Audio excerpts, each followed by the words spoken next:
How's this? Is this Oh. good? Is this sultry enough for you? Yeah. My last username, getting the people what they want. Thank you all for being here. Okay. All I want is the. I get. Mindwave says he's showing up. He's just like logging on. So, and as soon as he gets here, we'll just get started. Yeah, I completely forgot we had to do this. What, seriously? No, I'm just assuming. I just think that's something you do. Just like, oh shit, I forgot. Yeah. All right. Let's see what chat's doing. Hey, chat. I'm stalling for time. How are you doing? So Kino is doing a vampire thing. Okay, I don't know. Something she does. We love her for it. Also, let me shout out Kino Elise. She's amazing, in case you didn't know. Gotta remind everyone every day. She's just starting to stream once again. So please follow her. She's fantastic, and though I'm having a cast of characters here, and Kino isn't going to be on screen with us, I need you all to recognize that her presence is what's most important here, and it's going to make or break the stream. So yes, please follow her. She is great. Yeah. So okay. I guess while we wait for some others, I'll say that yeah, this is the Reverie Roundtable. Why did I name it the Reverie? Because I like One Piece. Wait! Spoilers! No. I'm 500 episodes in. What is this Reverie thing? Is this important? What did you just start? What? No, yeah. You're only 500 in. Oh my god, dude! Watch a better anime, nerd. Oh wait a minute! Oh, Whoa! Ban Harem. First of all, is about to come down. Wait! Are people spoiling in the chat? I'm not looking. No. This is not a spoiler, dude. Like this, like the Reverie came up like in conversation, like way, like back in Alabasta. So, like way back there. Wait, is that the those stones that Nico Robin was studying? No. Those are polyglyphs. What the Reverie is that a meeting of the kings of the world. The dragons or whatever.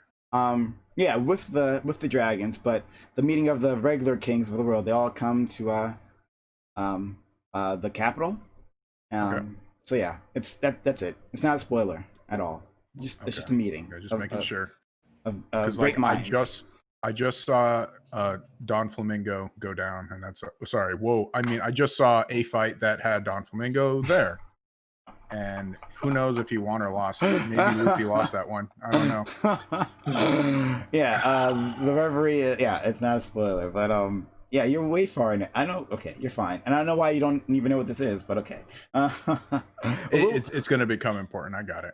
We will discuss it though later on. I'd love to talk about it with you because I love talking to fans. So I guess I'll start introducing you all while we wait for our probably last guest, it looks like. So while we wait for that person, let's talk to these amazing guests who decided to be generous and kind with their time and share it with us. I guess we'll start with our good friend Last Username. Last Username. Who's always kind enough to come into my regular panels. In case you don't know, in case you might be new here, I run regular panels. Just like walk-on panels where everyone's invited. And Last Username often walks on. And he gives us great discussion. He is a vigorous debater, I guess you would say. Anyway, we usually disagree on all kinds of things, but he's always kind enough to come back. So I always want to thank him for doing that, because a lot of others who disagree, it's one and done with them, but not Last Username. Last Username. You're always kind enough to let me on. Oh, yeah, of course. So let me shout in chat. Assuming you guys have typed something in chat. Okay, hold on. I can type out last username. Yeah, there we go. Please give last username a follow. He's a fantastic streamer, and we love having him around. All right. Also, we have the not so streamer, but a person who you all know nonetheless, who is streamer adjacent, and who is a lot of fun. I interviewed her on my channel quite a few weeks ago. She's one of my first, actually. Or my first. I'm not sure. Maybe my first person I interviewed. I forget. But anyway, it was a really good experience. She was a whole lot of fun. Melanie, also known as Milk Tea Leninism, is extremely intelligent, extremely opinionated. You'll find that out in case you don't know already. But also very knowledgeable, and I always enjoy talking to her. So, Melanie, shout yourself out. Hi everyone, my name's Mel. I'm basically the Twitch internet communist, I guess.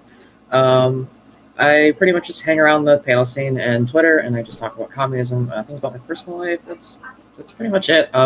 Maybe I'll get a channel at one day. I'll get pressured by everyone in the community to finally do it. But until that day comes, you just catch me at whichever of these things that happen. I'm usually on most of them. Yeah. And if you could, I don't have it up, but if you could, post... Yeah, I can plug my Twitter. I mean, most people, I think, know my Twitter exists, so I mean, I'm not really trying. I'm not think I'm gonna get anyone cool. Oh, thank you. Hey, Pisco, thank you for being here. Yeah. Well, if you're not following, you definitely should. She's a whole lot of fun, and I really enjoy talking to her always. Okay. Thank you. We will go over to Brento Box. Who's also very much kind enough to join us. I've been in 2 panels, Brento. I'm gonna say 2. Yeah, 2. Yeah. 2. Well, one on yours and then one on was it Dylan's? Dylan's. Yeah. Yeah, that's right. And Brento's always very kind. I want to work more with Brento. Just haven't gotten around to it. Twitch being what it is. I appreciate the invite today. Thanks. Oh yeah, definitely. And I thank you for coming. I thank you for showing up. We've always had in the few encounters we had very amicable conversations, and you've been a lot of fun to talk to. So I'm glad that you're here. Thanks. All right. And you type anything? Oh, you guys gotta type stuff in my chat so I can easily shout you out. But hold on. I guess I can spell Brento Box. And yeah, there we go. Yes, awesome. So he has a Twitch channel as well. Please give him a follow. And then last but certainly not least, but maybe the most aggravating. Just kidding. I'm just kidding. I love him. I love him. This is Grimace. Grimace. He is fantastic streamer that I've met a bunch of times on panels as well, and he's also been kind enough to jump into my stream in the last week or so. He's been around, and we always have a really good time with him. We always fight. Usually on Biden. If there's gonna be fiction, it's gonna be on Biden. But it's okay. We love having him here. Always. Grimace, shout yourself out. Twitch.tv/Grimace. I'm streaming a decent amount these days.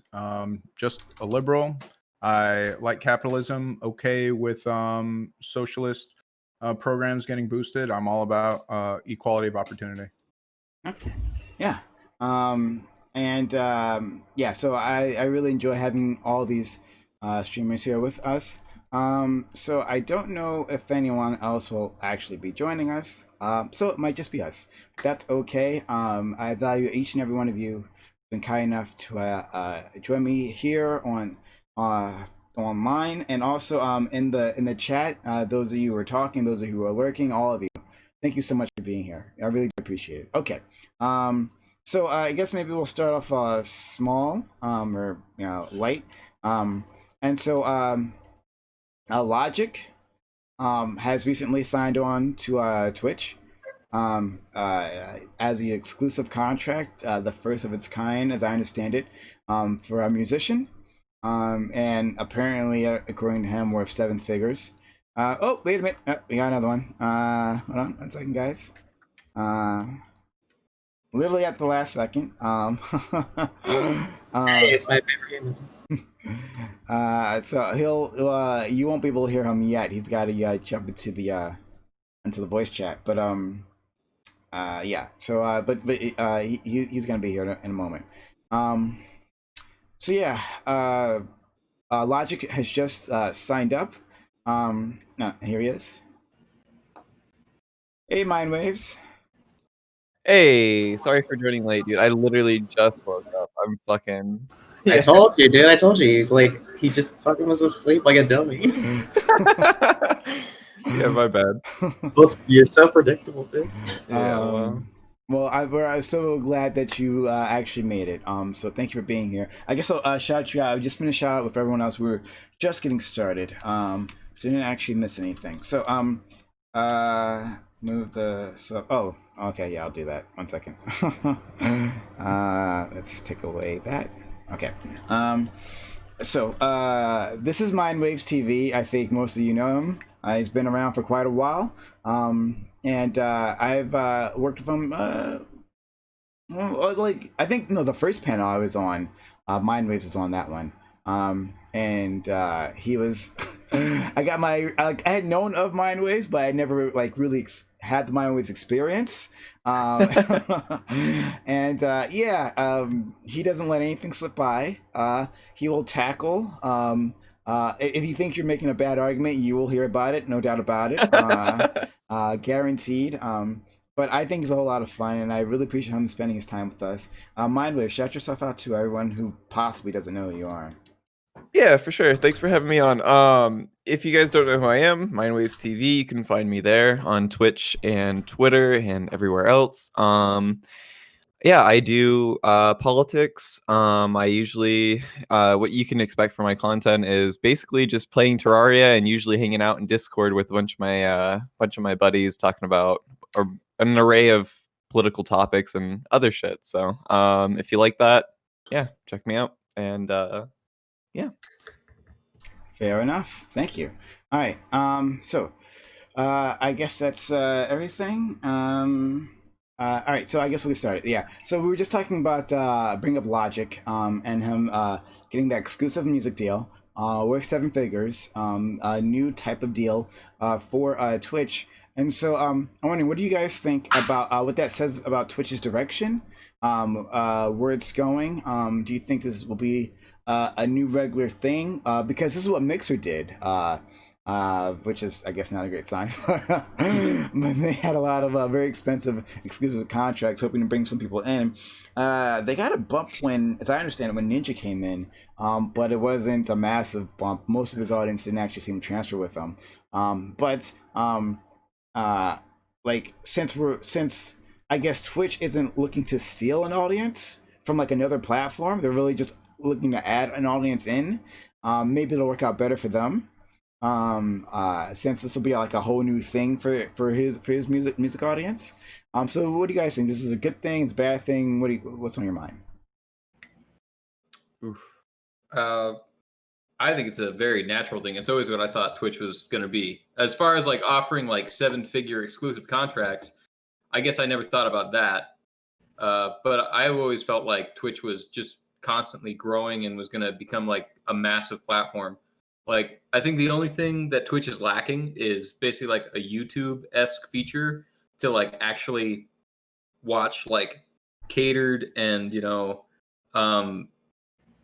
kind of like produced content or go through old videos. Like I rarely ever go through old VODs or anything like that.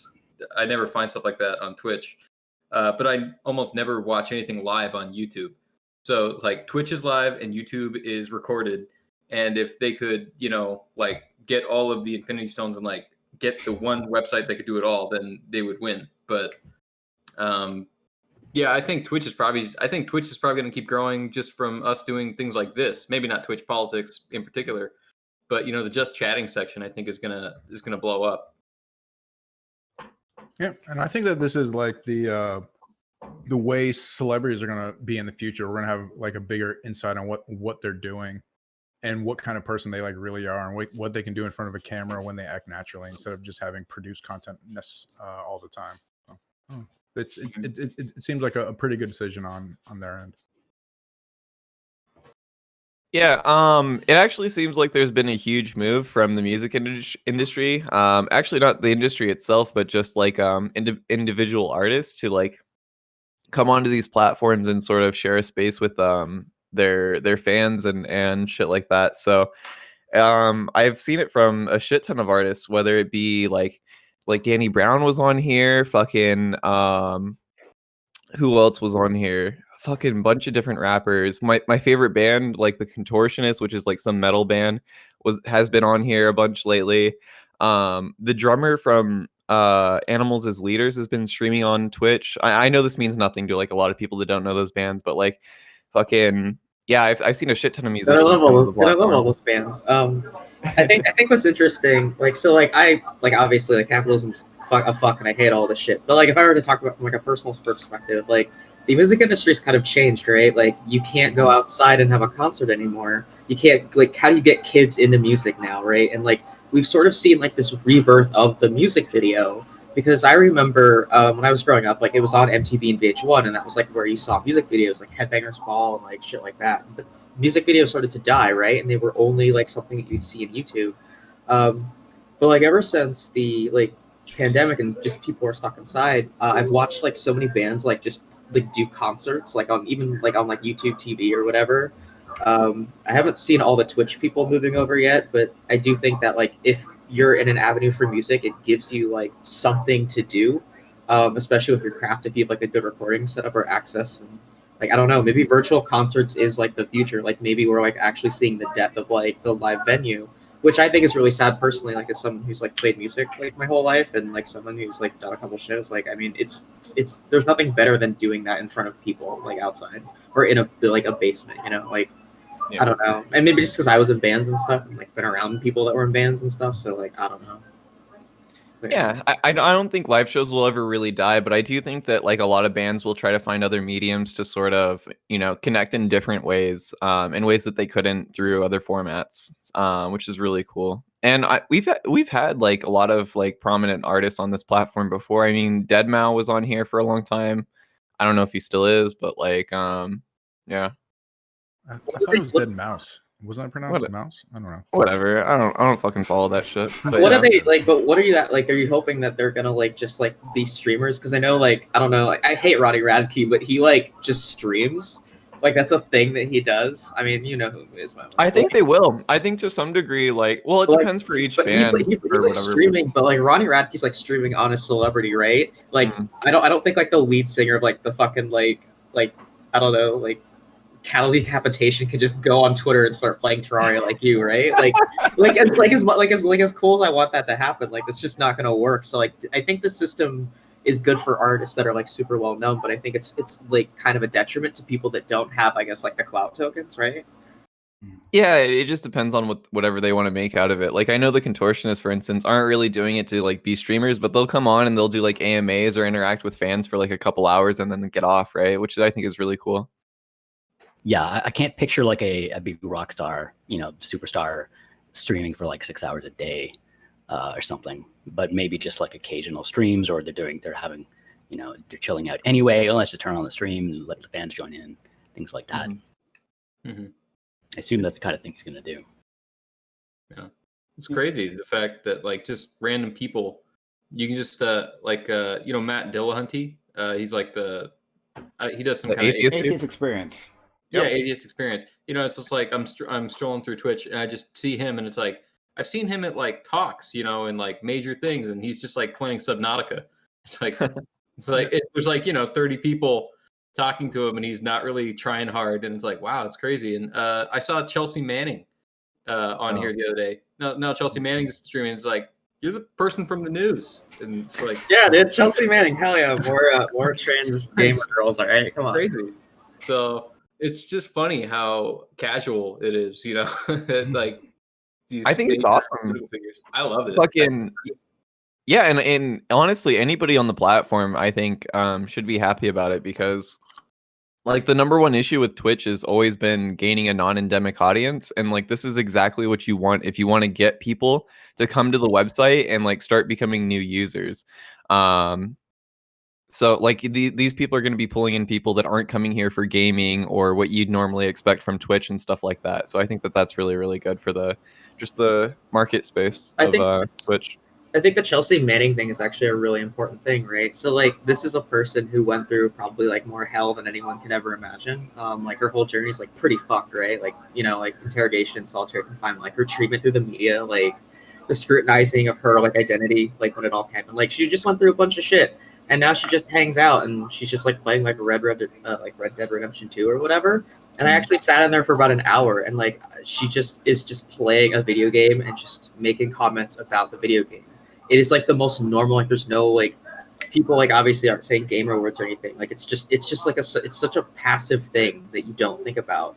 And everyone that I witnessed in her chat over time, like they weren't like Twitch people that were like yelling poggers and like saying, they were just like people, they were actually like having like long form conversation. It was really interesting. Yeah. So like it's like an audience that I don't think we think about either, because like everyone that I hang out with on this platform, like we're all like really memey and stupid. So like I can't tell like when anyone's even like remotely serious in the chat sometimes.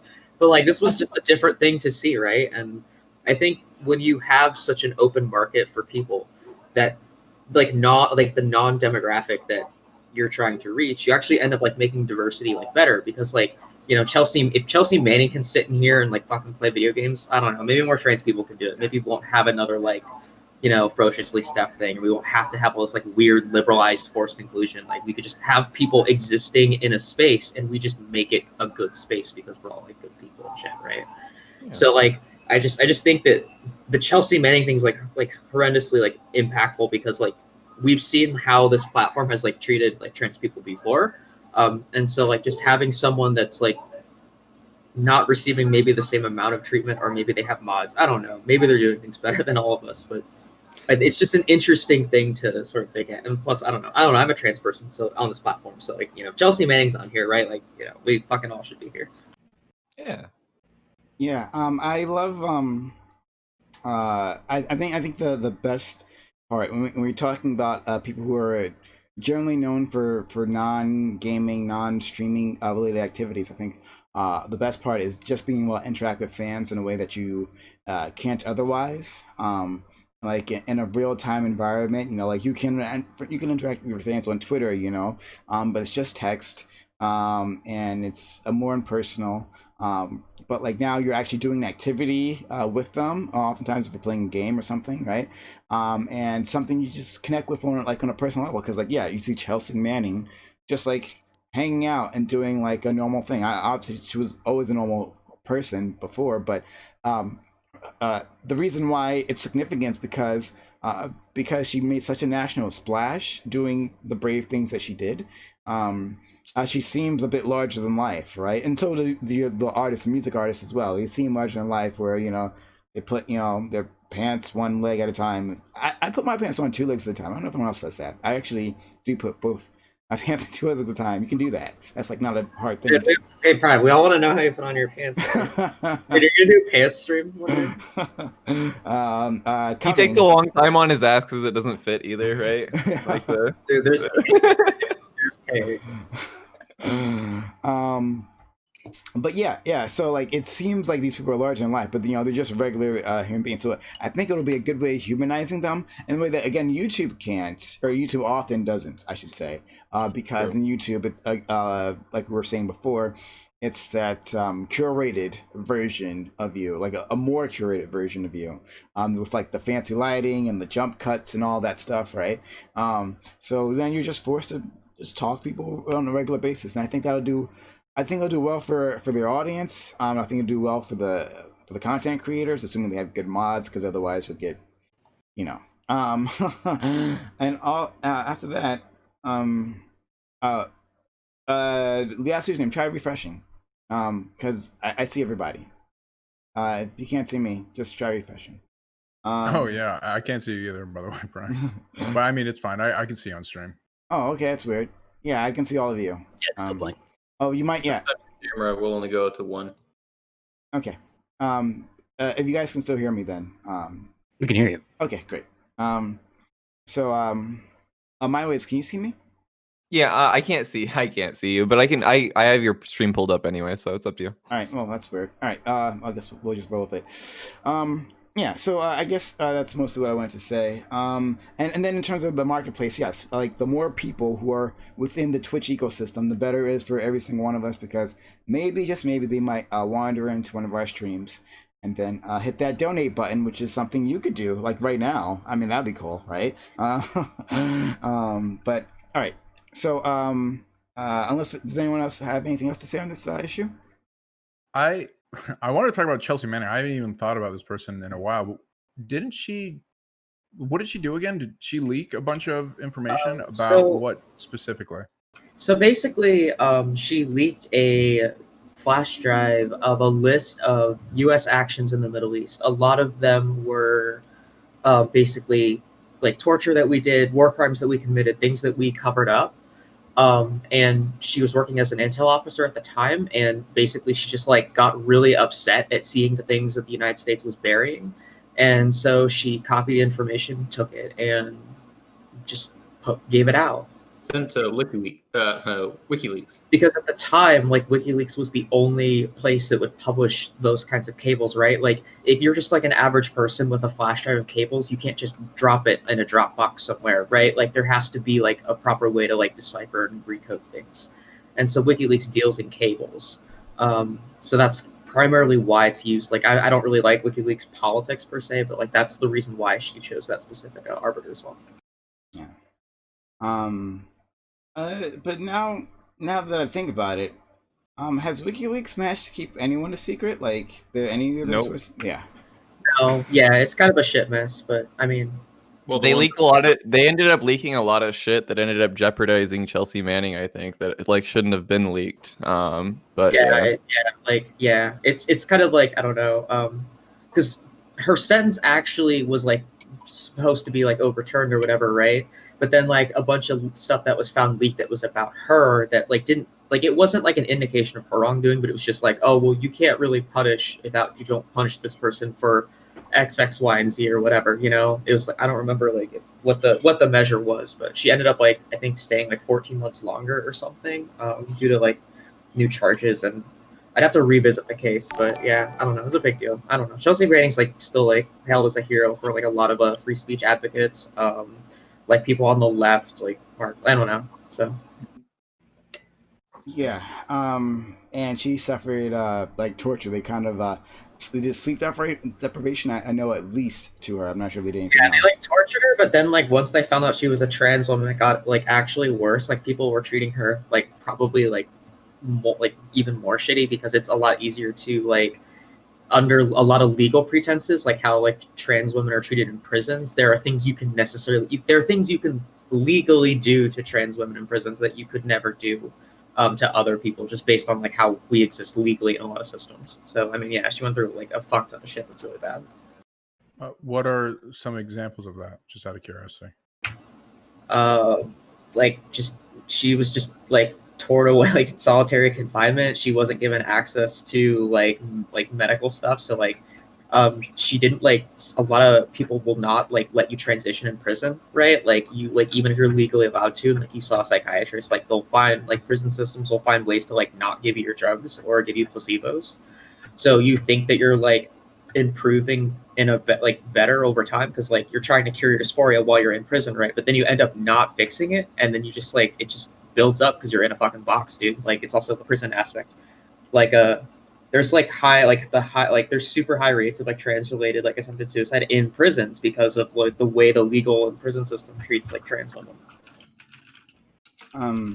Like what, like, I don't know like why you want to know, like why, like it's just a weird thing to ask, I guess. Like this person, like, it's like public knowledge too. Like there's interviews with her. I thought that like the torture you're talking about would be specific to being trans, not just like denying like medical treatment. I thought, well, that's like still torture, right? Like no, I mean it's still, I still consider that torture, right? Like you're in prison, the government says, hey, I did all the hoops, right? I just want like fucking estrogen. I want to like do the transition in prison, and then like a bunch of like prison guards just decide to not you know, give you those things that you were like that you like did the hoops for, right? Like I consider that like probably Well, torture. Like if I mean, if someone has like mental issues and they want to speak to a psychiatrist, does the prison provide them a psychiatrist? And if they don't, is that torture? Like if someone that's an incredibly dumb question to ask. No, I think it's a fair question. It's like it's a question of not if anyone, not trans, but if they have like if they have some kind of like condition and they feel like they're suffering for it and they want to, you know, get some sort of medical assistance or therapy, and the prison or anyone holding them denies it, is that equal to torture? I mean, I think it would be equitable. Yeah, It's a form of torture for sure. It's like this. It's still the state acting, right? Like it's neglect for sure. Yeah. I mean, it's not probably torture and how like most people view like you have to have like a gun to someone's head or you got to like be hitting someone with like, you know, like a cane or something. I don't know. Like this is like a Viet Cong thing. Like torture takes like numerous amounts of like forms, right? Like so like I mean, it's not even just like trans women. Like that's just a personal example for me, right? Because we're talking about Chelsea Manning. Like I'm also a trans person, so I do like understand that. But like in general, like we like denying just even like prisoners basic medical care, like can still be. It's not worth getting hung up on the word torture. I mean, we could still recognize that it's not a good thing to do. Our prisons shouldn't be functioning this way, etc. Right? Like whether it's like what your legal definition of torture is, like just kind of silly. Like I'm not really trying to approach it from that angle by using like. Saying the word torture, so like, this was this is many years ago, but what I remember, and don't quote me, but what I remember is that for Chelsea Manning, they put her in a room and she couldn't turn off the lights, right? So it was always bright. I believe they were playing music, like loud music, while she was trying to sleep. And then yeah, that's went on for like 6 months. Like it was basically just like they kept her like constantly awake, right? And that like weakens her mental state over time. Like it's grinding. Eventually, you just start to give up, you know. And they kept her in a men's prison for a long time, extended period of time as well, which is another issue. She was like, I think she was like trying to get her legal name changed at the same time because you can do some of those things like while you're in prison. And I think even as she was getting her legal name like changed, like because she doesn't have like a gender marker, they couldn't move, like, and there's a bunch of other like semantical shit, like they could not physically like move her, or they refused to, right? And this is a thing that happens all the time with like trans women in prison, like, and it's to varying degrees, right? Like I mean, I can't like. I'm broadly speaking here because like some places are worse than others, but yeah, but like it's weird though because like Chelsea Manning was such a huge public figure, so you would think they would like go to like in the public eye they wouldn't go as hard, you know, because like it looks bad to treat, you know, someone of the LGBT like QA community like that like in public, but they don't give a shit. So I guess unless we have anything else to add to that, we'll move on to our first like main topic. What do you guys think? Anyone else want to add one more thing? Logic sucks, dude. I think his music is bad. They should have picked a better person for 7 figures, dude. True. Okay. Then we're going to move on. And our next topic is about Tucker Carlson. Is Tucker Carlson, the Fox News host, in case you don't know, and I'm sure many of you do, is Tucker Carlson openly and clearly racist? Should be fired from Fox News and kept off of mainstream news for the views that he espouses. And then Tucker was forced to take a week off due to a racist writer. So this happened last week, I guess. So Tucker Carlson, says certainly that he's no racist, right? Despite the things that goes on his platform, and I believe he said he didn't know any racists. Like I don't know any racists in my life personally, right? So they don't exist or whatever. But his main writer, who worked very closely on the show with him, helped draft his scripts and all that, was a rampant racist. He would go on these forums. And as some anonymous username, and post virulently racist things about anyone who wasn't like him. And so he finally got found out. As stuff got published, he got fired. Fox News is shocked and chagrined that someone like him would be working for them. And then Tucker Carlson came on one night. He addressed it kind of tangentially, or right, at least not taking any sort of responsibility or anything like that. And then he took, I believe, the next few days off. So should Tucker Carlson, with everything that he has done, or should be platformed? And doesn't even matter if he's racist, doesn't matter what's in his heart at all. So yeah, what do you guys think? Are we going in order, or are we just like saying whatever? So I'll start with last year's name. Did you want to say something? So the writer was fired, and Tucker Carlson saying, I don't agree with anything this guy says. That's why I fired him. Right. So is the question like, should we deplatform him because of the writer, or because of other stuff that Tucker Carlson said? Oh, the writer is just an example so Tucker works hard to separate himself from all that kind of controversy, right? I mean, despite whatever he says on his platform, he says, of course, I am not racist, and I don't know any racists. But then again, he had a racist on working on his payroll that he worked very closely with, and that's his views, seemingly some of his views made it into some of his scripts. So that was just I guess tangential, I guess, that the writer was fired. But it's about Tucker and his own content. Would his own content be worthy of deplatforming? I mean, yeah, definitely. Like this explains his dog whistling in the past, but it's not like he doesn't know who this writer is and what they're about, right? And Tucker Carlson probably in the end has a say on what he says, and the fact he had this writer there writing for him in general, it seems like Tucker Carlson is just trying to separate himself from this now that he's actually found out, right? I mean, how do you know that? I mean, I'm not even particularly sure that he's even involved in like the script. I mean, the way I see it, Tucker Carlson is just a pundit for Fox News. He'll say anything that like the script says in front of him, right? For as long as he's getting paid by Fox News. I mean, I don't know how involved he is in fucking whatever he's saying or his program or what's written for the script or etc. I'm not even sure how involved he is with this writer in particular, right? I mean, I'm not gonna like protect the dude. Obviously, I think that the guy spews racism on a daily basis. I mean, you just got to tune in every day and you'll fucking see it. But I mean, deplatforming. I mean, we're talking about Fox News here. I mean, what are we gonna do? I don't know. Oh yeah, I mean, I don't think we have any power to do that in any kind of sense of the word. But if he comes on a Twitch, yeah, we could probably make sure he doesn't come on to these roundtables, right? So roundtable. Yeah. True. I mean, so I think it's obvious. Not like, on I my don't know. roundtable. Unless he.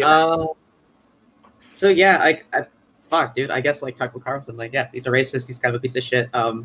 Deplatforming is always like an interesting approach because it depends on like how big this person is, right? Like Fox News, they'll get anyone to like write or stand in front of a camera and say things, right? Like they had Ann Coulter, you know, like they have Fox and Friends, which routinely just sits around and says like really insensitive, racist things, regardless of what color the person is. Like they could be black or Asian, Latinx or white, and they'll still say some dumb shit. So it doesn't really matter who they choose, right?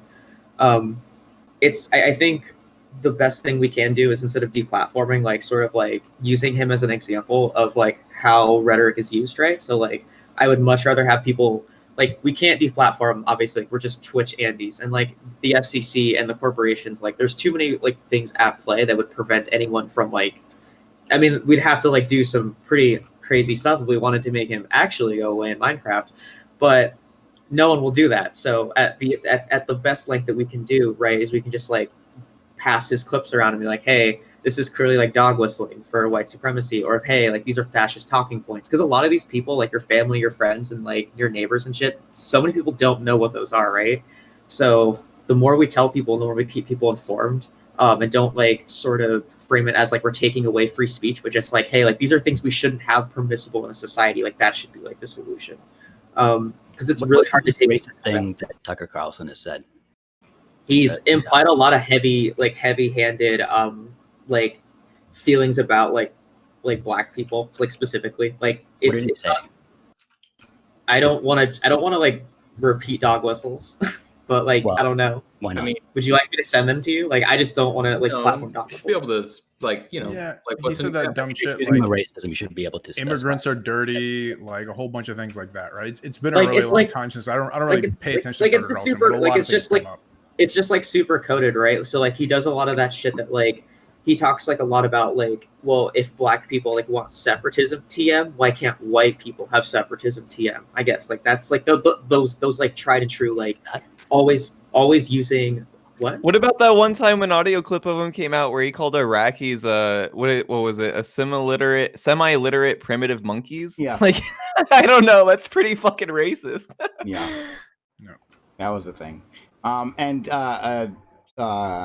to last year's name's point, he has especially gone after immigrants, calling them an invasion, for instance, like to the dog whistles that Mel is bringing up, calling them an invasion, implying they bring in disease, implying, first of all, that they're coming for you and your kids. They're going to dismantle.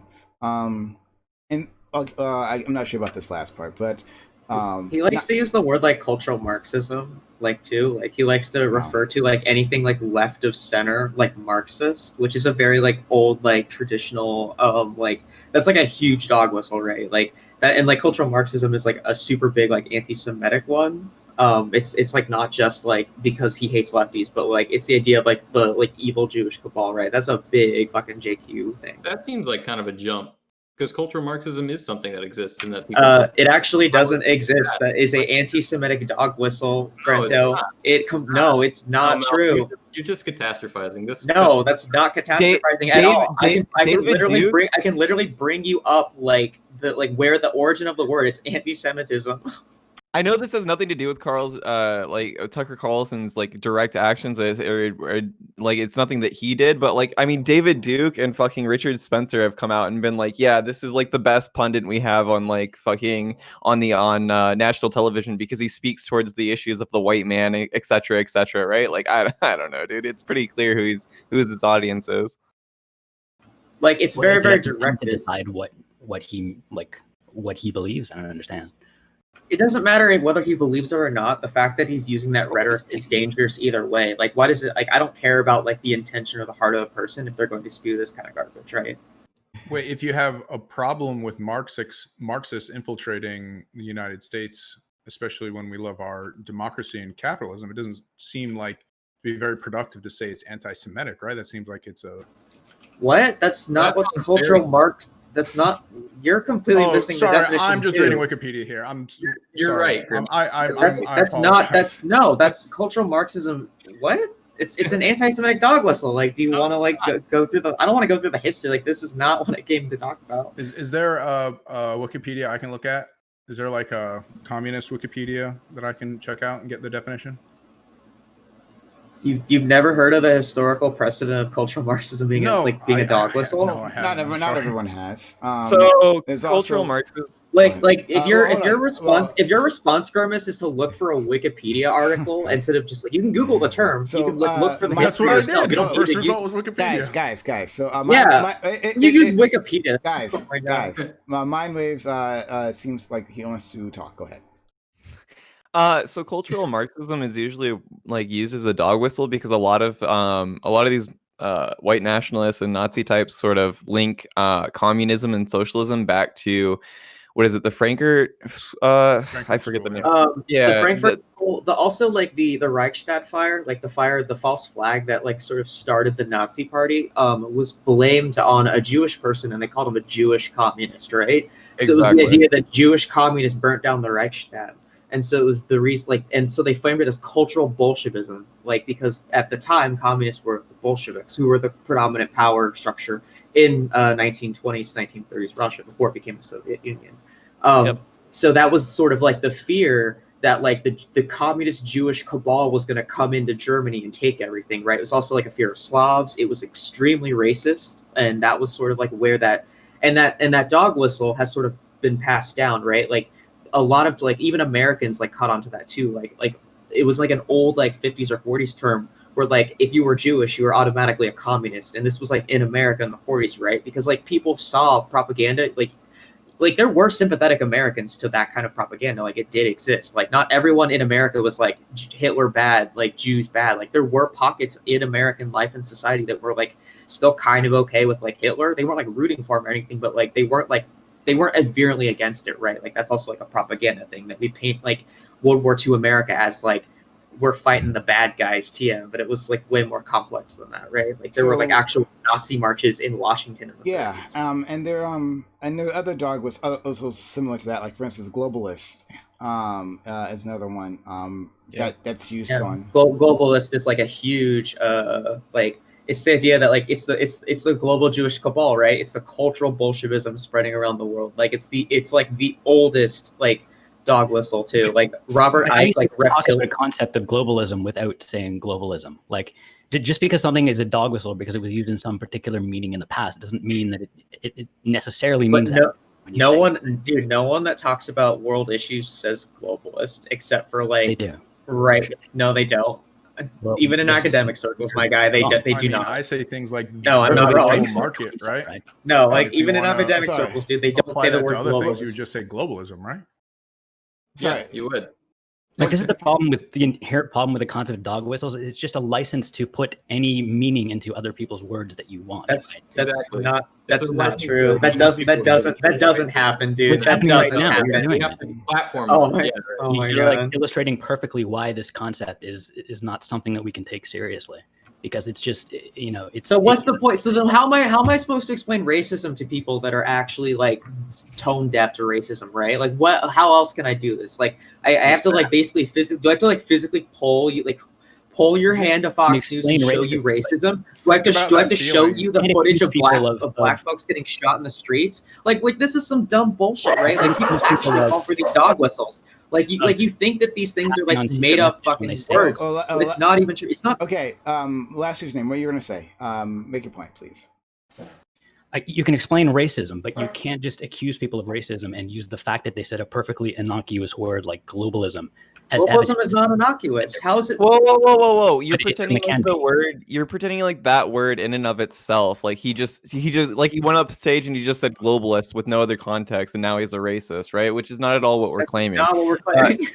The whole point is that how he uses these terms, the way he sort of describes immigrants or issues about immigrants, and paints them as like these outside people that are trying to come in, and also like just to let you know they're not like you. These people are dirty and filthy. And they're dumb and they don't know how to work properly and et cetera, right? So like why is it a dog whistle? Okay, so the thing is like the concept of a dog whistle is that it's deniable, right? Why are you so hung up on whether or not it's a dog whistle? The point is a dog whistle.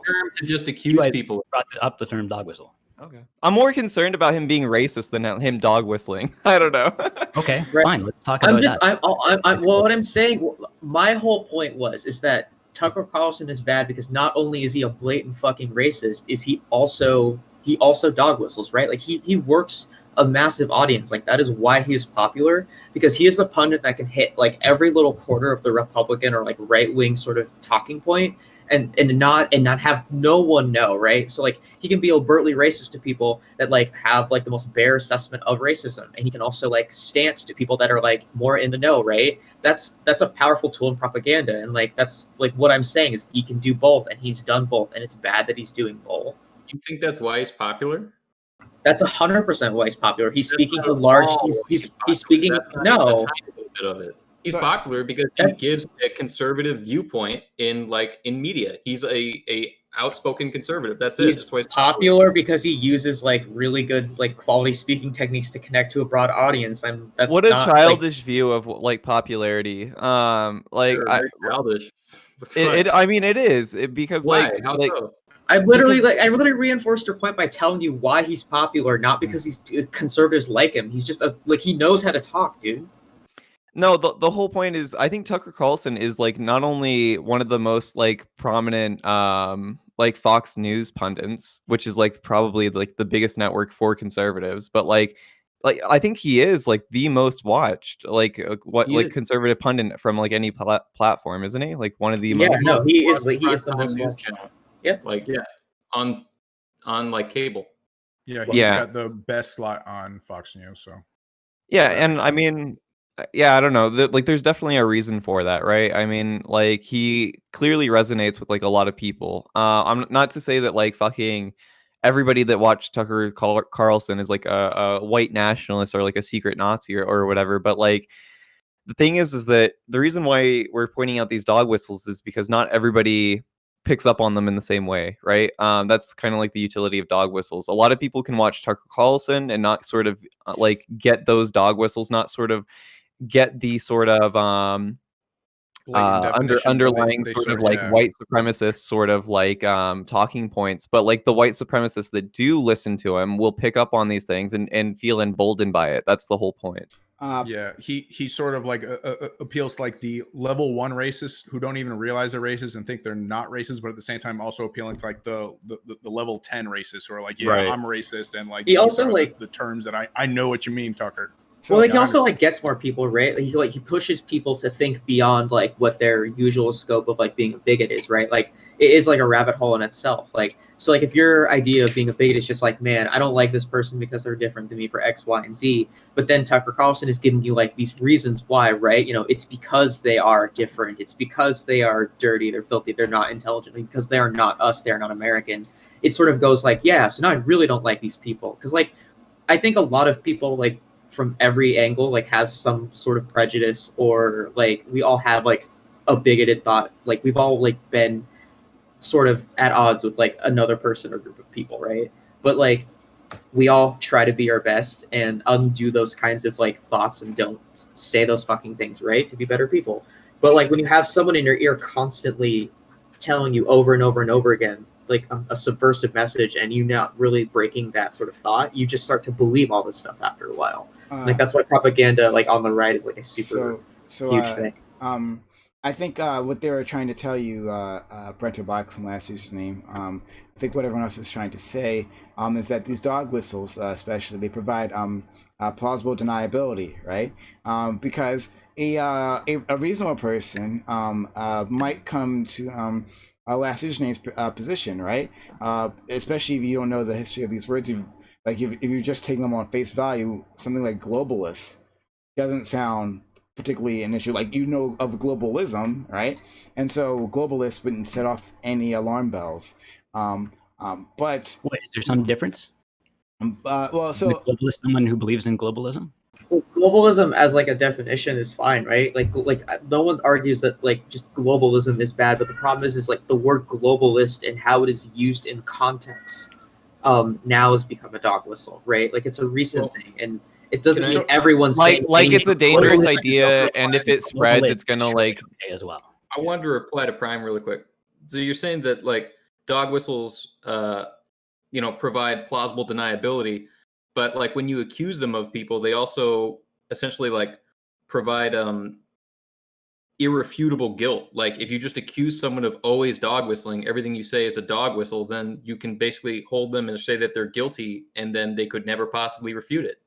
So it's a way to attack someone and basically never have to prove it. Yeah, like if it's deniable, then why should I believe you? Why shouldn't I just like? Why That's shouldn't I? not that's Yeah. not how any of well, so those that's because why The this- problem this- is that we can't really prove it when we have people like you that like we'll show you how it's being used and who it resonates with and like the underlying messages that people pick up on, and you guys are just sitting there standing like, If yeah, you I could don't prove that, think then so. He didn't that's say evidence, but he didn't say let's lynch black people, so I really don't think he's dog whistling. Like, So But you don't prove it. Like if you could present evidence that actually means that, then sure. But I never see that. I just see dog whistle, dog whistle. Oh, you don't understand. It's a secret message. You don't understand. All these people are out there. well, the It's all problem just with like the everywhere. one like what I this is don't the thing. understand Last username is like once you start talking about dog whistles, then the nerds just come up with new ones. It's like this ever ending. How can we keep getting away with racism in secret, like fucking bullshit? And they always do it, right? Like they think of new words all the time. They use new symbolism, and like this is what this is why okay, but this this is what crypto happens, shit right? is so frustrating, Like- because Brento and Last Username are concerned that they cannot criticize Marxism without being called an anti-Semite. And like, I guess what we have to take into account is the actual context of the conversation. It's like you can't take a single dog whistle by itself. You have to look like a whole Yeah, history like of dog whistles. But the thing coming is down. like, okay, but the thing is like cultural Marxism is like very much a dog whistle to like even academia, right? Like that's like the biggest one. Like if you say like you don't like Marxism, that's not a dog whistle, right? Like you can like I'm a Marxist, right? You can Not say yet. like it's not going to be, but like using the phrase cultural Marxism or cultural Bolshevism in a very clearly. You just said they'll just invent more words, right? And they might. And if you I don't already know. tie cultural Marxism to this isn't making being this isn't anti-Semitic, you can easily make that jump to just Marxism to being anti-Semitic, right? No, that's not how any of this works. Sorry, I was just going by how you explain right. the dog whistles. Like, So- I mean, so you could say that about theoretically any word, right? Any word Yeah. could be a fucking dog whistle if you fucking use it as such. It's very unlikely that Marxism itself, like I don't know, or like arguing about specific words is fucking nonsense. But like, they usually like to co-opt other words that are already used in circulation that are popular, and then sort of co-opt them for their own word like ways, and kind of use them in ways that are dog whistles. So like, until that happens, I'm not really concerned about like. They could use Marxism as a dog whistle. It just seems like a non-point.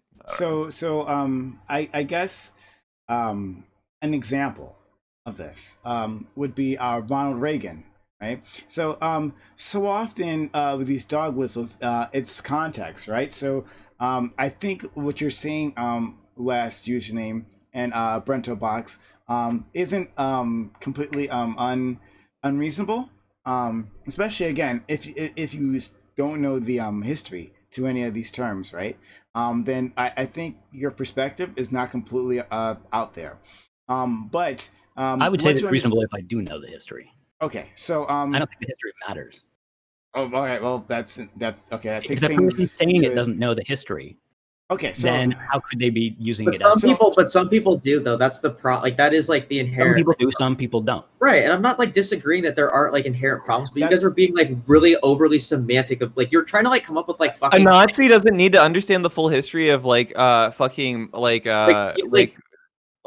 cultural Bolshevik or like Marxism or anything like that to like dog whistle it, right? They latch onto these terms. They already know but that they they do hate know Jews. the They already full know that history. they hate black Know that people, it's and wrong. they'll propagate that word because they already know that its association and how it's used, right? They don't need to know the full historical The context point for it is, to like, it's not resonate hard with to them. imagine someone using the term cultural Marxism and intending to mean it quite literally, right? Not intending to dog whistle it.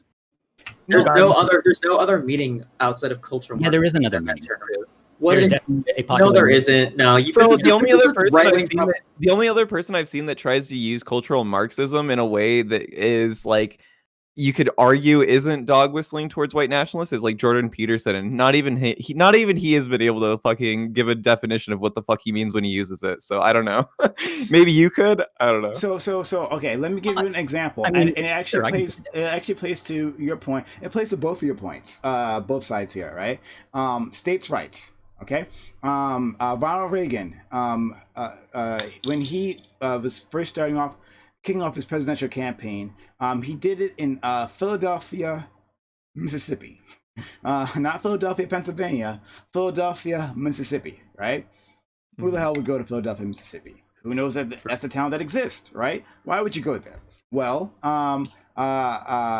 years before, a bunch of freedom riders, part of the group of people who would come down to the South to help Black people get organized and get voting, right?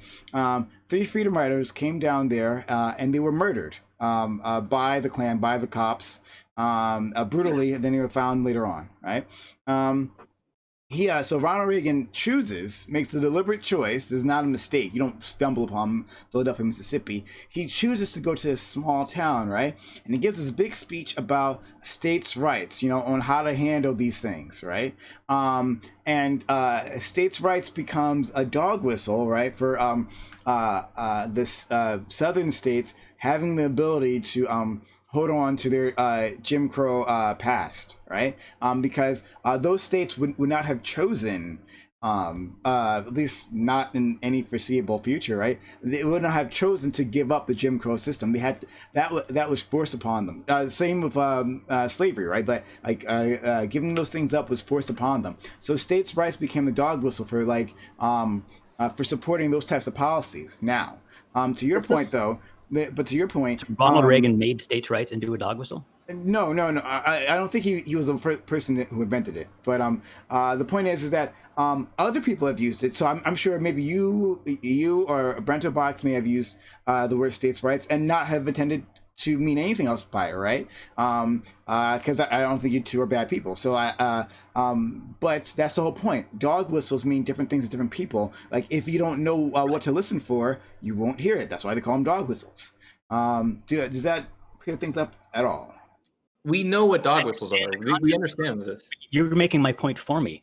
If you can't be sure whether someone is using a dog whistle as a dog whistle or whether they're just sincerely meaning it in its literal sense, what's the point of going around accusing people of dog whistling? Like you hear a dog whistle, it didn't tell you anything about it doesn't tell you what they're saying. The context again matters, right? Like the context doing that. So if he had done that, for instance, in New York, right? He decided to kick off his campaign. Ronald Reagan decided to kick off his campaign in New York, right? And was talking about states' rights, where it doesn't have that sort of context. It's like, oh, well, states should be allowed to, have stricter regulations on education, right?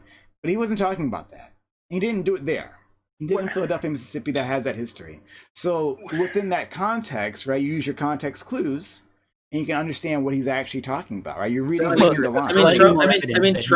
Trump did these too, right? Like, there's like, if you look at some of the dates that, like, Trump went to, like, historic, like, he went to a certain site on like Juneteenth, which is like the emancipation, basically, like the freedom of slavery, like it was granted, like in Texas, and like he picked a certain spot to go, like during one of the anniversary dates, and like like not everyone, like some people can look at this, right, and go, this is just not a normal place that people go to give presidential speeches, right? It's the same thing like when he gave a 4th of July speech in front of like the Washington, not Rushmore, sorry, and the thing, like when he does like protest ops, you know, like during like the BLM protests, right? Like that like photo op with like the cops like hitting people. Like this is like no one just does this shit for fun, right? Like at some point, some of it does start having like repeating patterns. But like it's like I said, maybe they do. Maybe it's just the context. I'm just ignorance. Like the Republicans have always been about state rights, right? I'm just like, speaking to Prime's point. I'm looking at this right now. Those murders happened in 1964. You probably couldn't go to any small town in the South and not have murders associated with black people, right? These were famous. These were extremely famous murders. Like this was were they famous for back then, or famous because Reagan made a speech there? No, famous back then. They even made a movie out of it. Like, no, this is famous back then. This was a big hunt to find these kids, really, who got murdered. Oh, is this Mississippi Burning, that movie? Maybe. I was in Mississippi Burning. It might have been. I want to say yes. But yeah. Like this was a big thing at the time, right? Especially when we found their bodies and all that. Like this was not. Wasn't it a big thing because like what wasn't like one of the folks white or something? Like wasn't that why it was a big thing? Because like it was like someone that normally wouldn't like get killed in one of these kinds of incidents got killed. 2 of them were white. I want to say them. Yeah, because that's a super huge thing to note. Is like when people die in the South, like if you're a black person, you just like get lynched or whatever, like Emmett Till, no one gives a fuck about your death, right? But like if a white person died in the South, like to supposed like black crime or something revolving like, you know, black folks in the South, yeah, no, it always became like a media fiasco. And that is like just the juxtaposition of like racism, like especially in the South, because like it's okay to kill, like, and it's the thing that we echo today. Like this is like the same kind of like racist bullshit that like just gets repeated in cycles all over the United States, like black folks getting shot by cops, like no one does anything about it for like years and years, and then the protests happen, and then no one does anything after the big protests happen. So like it's the same cycle, right? But like if a white person was killed, like Heather Heyer or like anyone else, like that's when it becomes news. That's just context explaining like Prime's point. Like, sorry, y'all fucking hate this shit, but y'all fucking are anti-intellectual. True though, when you say nobody's done anything, like literally, like black people being killed by cops has been trending downward since like the mid '90s, right? It doesn't matter if it's trending downward. It's still fucking happening. It's still a fucking injustice. Like, holy shit, dude. Yeah, but it's getting better. We have less black people getting murdered every year. That means we're getting better. That's forever. What does getting better have to do with anything? Like things can be getting better, but like still there, like the inequality is still there, right? Like there's the injustice is still there. Like it's not like. But Mel just made a claim that nothing's getting done when like obviously something's getting done if like black people aren't If getting your shot idea, at the same rate. if your idea of So- racial equality is people having like less, like better conditions and not the conditions that we fucking deserve, then you don't have any idea what fucking equality is about. Why do you keep changing what I just had an objection to? Why are you giving me a straw man? And you just said nobody's done anything. Like literally, we can see something getting done. But it's not enough for the people that are It's like suffering. it's like going to gay people and being like, if they said nothing's getting done and being like, well, you can get married now, and it's like, okay, but yeah, like, it is like Yeah, that. that's actually. something getting That's a done. great What do you example. mean? Yeah, I know, That's a I great know. example of how it's absolutely getting Shut better. up. Oh my Okay, God. one at a time. Right. Unfucking believable. So, no, that's It's fine. I massive just want a bunch progress of for- like, let's gays. go for it. I just think this is ridiculous that like people's idea of equality is just like, well, gay people can get married. Like, I don't give a fuck if I can get married, dude. I'd rather have healthcare and like civil rights and Well, gay protections. people Like, I don't gave give a a fuck for a like, long give a time, fuck. right? like honestly, like They do. marriage is like the last thing. Like We don't I've care talked about to you so though. many We're people talking that- about people who are gay and wanted to get married, right? And then look, fuck, they can get married now. Looks like something was done. Do you disagree with that? but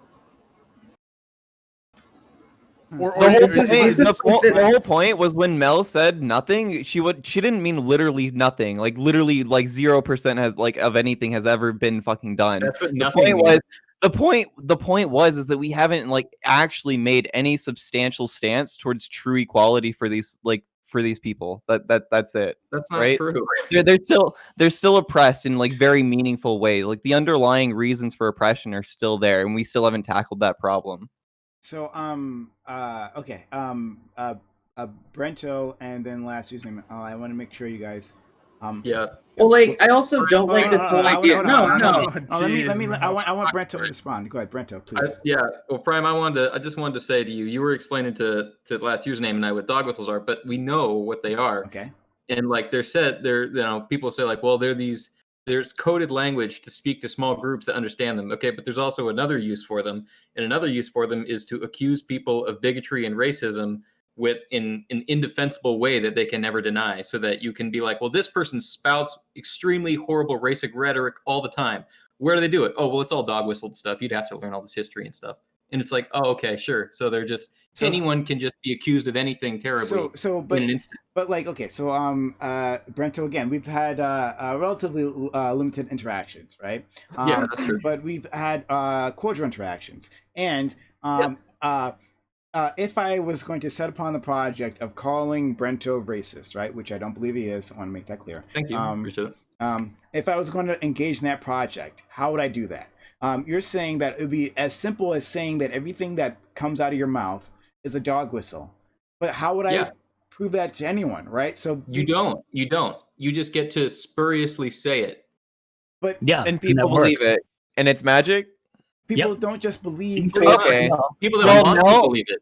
Okay, Not- last not username's been dog whistling this entire show. If I had 6.5 million people watching me This every happens night who all didn't the like what I was saying, you Brento, would just say it. I need you to stop dog whistling, dude. Okay, please stop Sure, yeah. dog whistling. So That's what it's like. That's a perfect example. Yeah. so- Okay, well, when is everybody gonna start believing me that you're dog whistling? Do I have to when prove I it? have 6.5 million viewers. Do I which have to won't be prove it? happening, but- No, you never have to prove it. That's the point. Yeah, that So that's people are gonna objective believe it mind then. waves. Okay. For all those, Well, wait, I've seen all those stories where tell me in a people week if go like people think this that you're a dog accidentally whistling and fucking get Nazi. fired.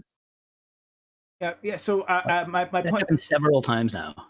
Sorry, what would you say? I missed you that last year. What has Where happened? someone goes like this, like even like they rest their hand on a on something on the side of their car, and someone takes a photo of it, and they get fired for being like a secret white nationalist or something, because people think that's a dog whistle. This is several popular stories like this. I'm not saying it happens like to everyone, but it happens enough, and there's enough. It seems to be enough public reaction to it to be really concerned. Like you can very easily. This idea of dog whistling is pretty dangerous. I mean, dog whistling is dangerous. The problem is that okay. So the reason that sign has been co-opted by Nazis is because it's generally pretty innocuous. Anytime the average person sees it, if they're not aware of how certain Nazi groups have sort of co-opted it for their own purposes, they wouldn't know that somebody doing this is a dog whistle in certain contexts, right? Not every time somebody does that is a dog whistle, obviously, but when you have people like the Proud Boys in uniform wearing their fucking their black and fucking yellow uniform and shit out there in bars all together with like fucking, what was it, Richard, or not fucking, what was it? Is it Spencer? Or No, it wasn't Richard Spencer. It was Roger Stone. It was with Roger Stone in a bar, and they're all doing this. They're doing it for a reason, and it's not because they're all saying but that in they're that case, you don't A-okay. need that to know who they are, right? Because you already know. So Yeah, the but problem- we what's can. the point The of point saying is, the point is But that we here's- know. to have is to But give the last- license to last everyone username. really Hey. careless in accusing people of. But what they do, right, is like, so like if you see a picture of the Proud Boys doing that signal, and like you see it in like a printed media or like on a news site, that signals to everybody else that Exactly. knows what that is. Hey, like, oh shit, They're our the people Proud are on the Boys. news. Why do you care if they're noticed? signaling? You already know they're the Proud Boys. No, But hey, look, they're doing that's how they. But Because they're cares? signaling But to other that's- people that's- that we that's don't how know they- are the Proud Boys. That's the how whole they point. That's how they prop- connect to people. Like that's propaganda, right? Like it's Well, subversive. why would they need to do this? They could just go, "Hey, we're Proud Boys." Like it doesn't Because matter. because they Hey they guys, we're racist. Come join the Nazis. Like no, If they like wanted to, that's I not mean, how you you. That's already- not how you get new Nazis, dude. Like this isn't how Well, I don't fucking fascists understand. What's the operate. point of pointing out that this is a secret signal? Like it's not a secret if you are a Proud Boy. If you, Oh you're god, like, this is so pedantic at so- this point. this is actually really missing the point of everything we're trying to say. Like I don't know how else to explain this to you, dude. Like Okay, we can move on from this point. But it seems like all this does is put you in this place where it's impossible to know what anyone's saying, and you're just constantly trying to interpret like signals and context for everything. Like I don't understand how this doesn't drive you crazy. I will say one thing to that. Before I Dude, I don't address that much. that point, I want to say that thank you, Finger in chat for giving those a hot tier 1 subs, 5 of them, to the chat. Thank you so much, and thank you to Arson X, who I've seen here around. I've been around here. Inner Bean, Copy Pax, Jacko Bay, and Stranger Things, who I've also seen around. Thank you all for being here. Thank you, Finger, for giving those 5 tier 1 subs. I really do appreciate that. It really does support the channel. And welcome to the worst generation, all of you. Okay, so That's so a really good example of a dog whistle too. Leftists didn't have enough friends to play the circle game growing up. That's what they constantly refer to as. It's just the circle game, dude. It's the circle game, you know? Yeah. we have Wait.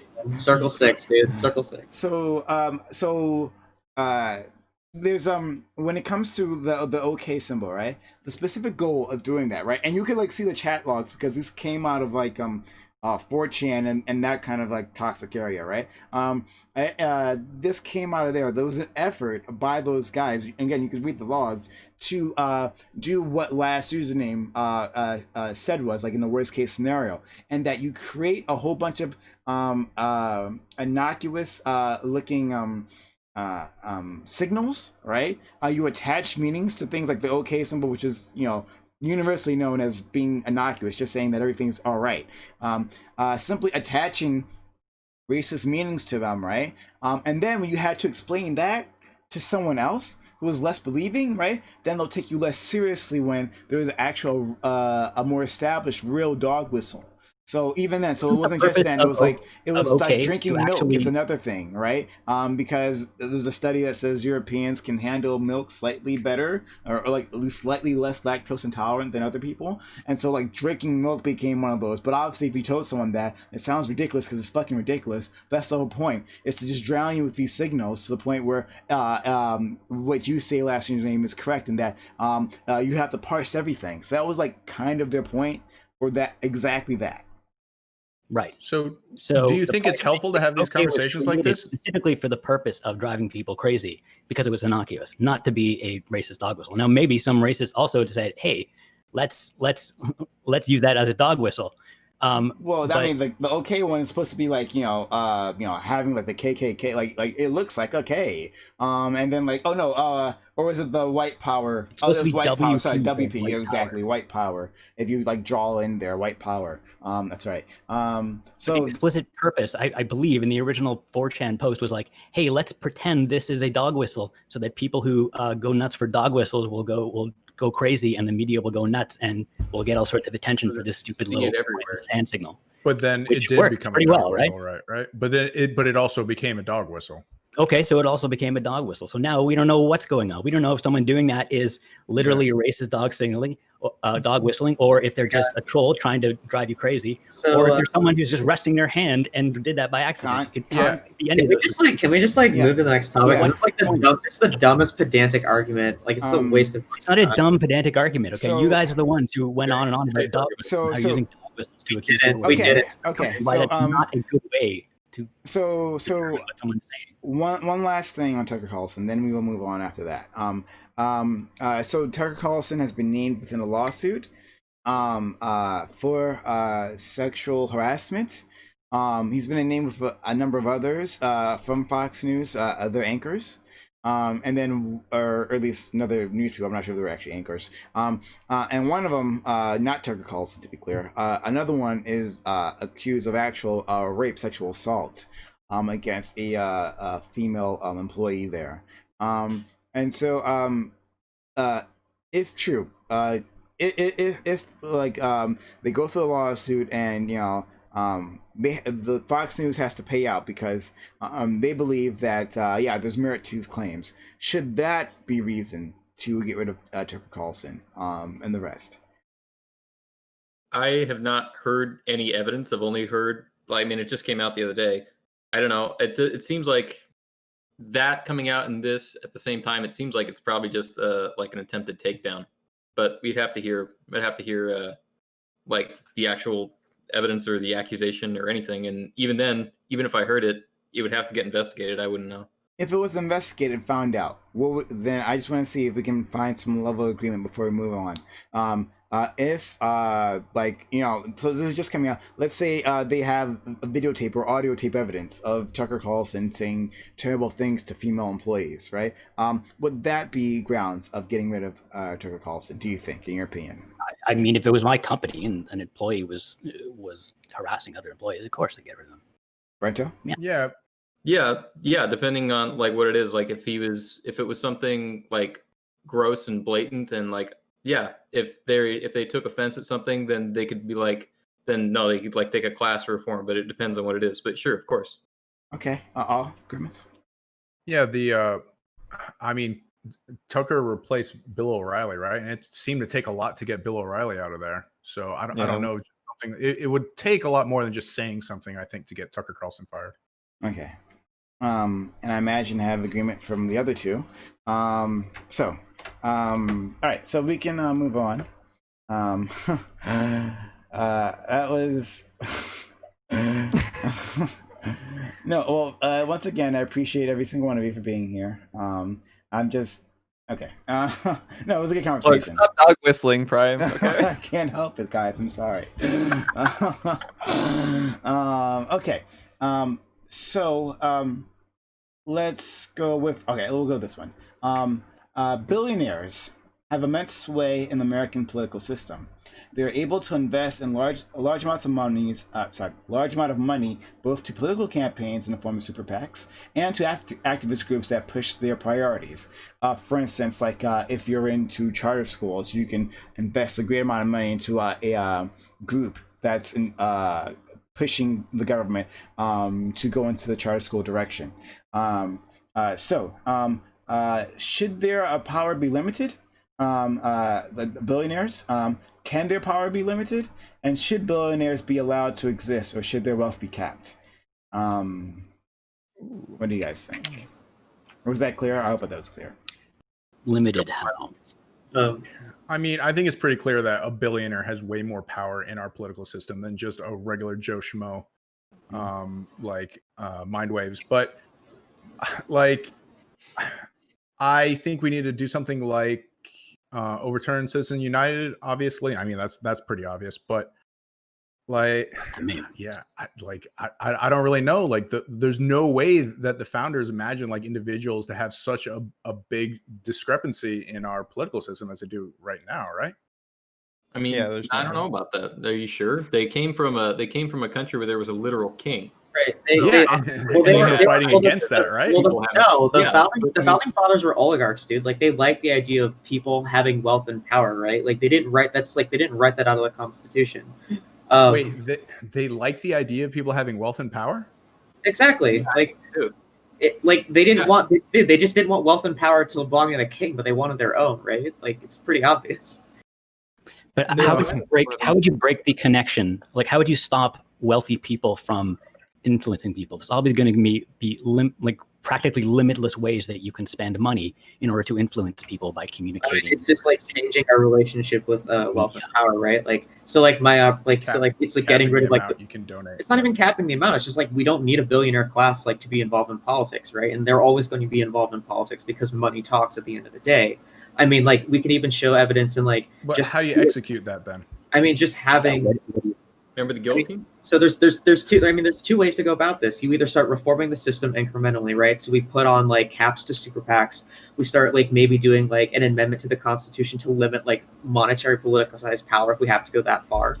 So like there are things we can reform. Like we can do campaign finance reform. We can find we can set up like a specific board of organizations that each party can donate to. Like, so the Green Party has their own board, the Republicans have their own, and the Democrats have their own, right? And like these are the only seats of power, and it makes running for elections like way more bureaucratic. But that's something that like we as the people could vote for. And then the other option is obviously like we end the billionaire class, right? Like we do the insurrection, we do the revolution, we take down the bourgeoisie as the proletariat. So like you can do it like one or two ways, like just whatever way. With limiting spending on politics is that it's effectively impossible because, as I say, there's so many ways to influence politics by spending money. There's absolutely no way you can stop. I mean, it's not about stopping it. It's about we're doing it right now, right? We're influencing. It's about consolidation. Like it has nothing to. It's like okay, so like there's a difference between like us talking about like fucking Biden discourse and then us like actually injecting like liquid capital and time into like a political action committee, right? Like none of us are actively donating to campaigns, right? Like we're not like doing anything that's giving monetary incentive for these campaigns to keep going, unless like you actually do donate to like your local representatives. Well, we're using our influence to we're influencing that's not the same thing as like liquid capital and like super PACs. Like, why not? Because it's influencing politics. It's influencing elections. Because that's. Oh my God. Why couldn't someone spend a ton of money on Twitch streaming to influence an election? They usually could. I mean, I don't. Yeah, I mean, make it as less direct as possible would probably be the way to go. We'll definitely just give lots of donations to Twitch streamers, Twitch streamers who are favorable to your views. Or they can pay Russian agencies to infiltrate our communities. Yeah, they can do all of that. But we at least need to de-incentivize it, right? Or like you don't even have to be that nefarious, right? Like perfectly straightforward stuff. Like just. Well, your entire idea just hinges on the market because that's like where your politics are, right? So like, what do you mean? Yes, if you have a market and you can, there's always going to be people. Well, no, but like you're kind of like sort of like are you implying that like if we get rid of like big like action committees, right, that we're just going to use like people in Twitch are just going to organically influence the market themselves? Yeah, that money, influence money will just go somewhere else and have a similar effect, right? Twitch, but that's Twitch where all the voters are at. Yeah. like I don't know. That just seems really like small. I don't think that would like happen. I don't know, man. That's like. Because it's just probably it's just so. It's happening now. Like Bernie did an amazing social media campaign. It wasn't because of Twitch. It wasn't because of Twitch. Or YouTube. Twitch. There's lots of other Facebook. Bigger things than Bloomberg doing like the micro influencers, right? So yeah, like I understand where last username's coming from, but the more difficult we make it, like the less of an actual influence it'll have, right? And the more the person would actually have to spend. The problem is you're just, first of all, if you make one kind of political spending more difficult, you're implicitly favoring people who don't use that method and use some other method instead. Yeah. So you're actually biasing the results in a way. Also, no, it's not clear that there's any conceivable way to limit it ultimately. I mean, maybe you can make it slightly less convenient, but no, I don't see how you could possibly prevent money from influencing ideas, which is fundamentally what you're talking about, right? Pretty much. So, I mean, this always comes down to like basically we just have to get rid of money. We basically have to get rid of, have no rich people so that no one can influence anybody else, which just seems ridiculous. Well, the idea that rich people, there would be people using their rations to influence elections. Exactly. Right, you can get rid of the richest person, and then whoever controls the rations down, and the next So, Mindwaves, did you have something to add? I just think it's ridiculous, this idea that like our policies have no sort of influence over how much money gets flooded into the political system. At the end of the day, I mean, we can look at like Citizens United and how that alone has influenced how much money has been allowed to be spent in politics, and how it's only increased since then. Well, it might, but can you do it without without causing serious problems for free speech, right? Like the reason Citizens United, the point of that decision was that it seemed to allow, it was preventing arbitrary, suppression of free speech, because someone made like a documentary about, I think, climate change or something, and it was considered campaign spending because it was like around the time of an election, and the climate change was an election issue. So this documentary was considered campaign spending, but it was just a documentary, right? So if that, can you not spend money on expressing ideas that have political relevance near elections? Like that's far too vague, right? How would you prevent that from infringing on freedom of speech?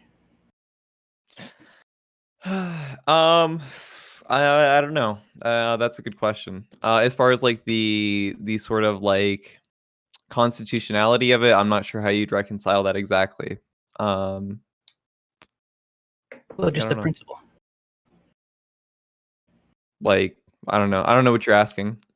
I mean, is it like, is any money spent influencing people's minds near an election?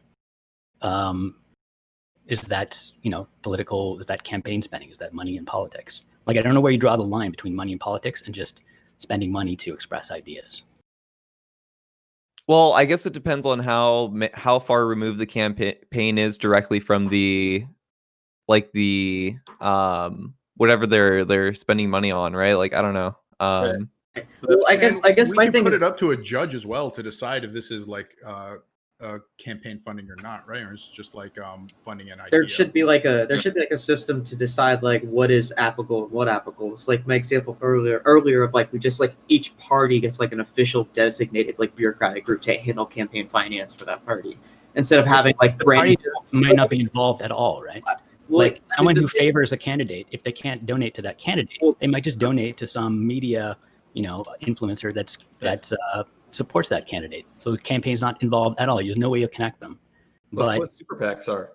They can't have anyone with the campaign directly involved with the super PAC. But it's just like a basically big organization that collects money and then spends for political purposes, but it's not connected to the campaign in it like by a specific individual.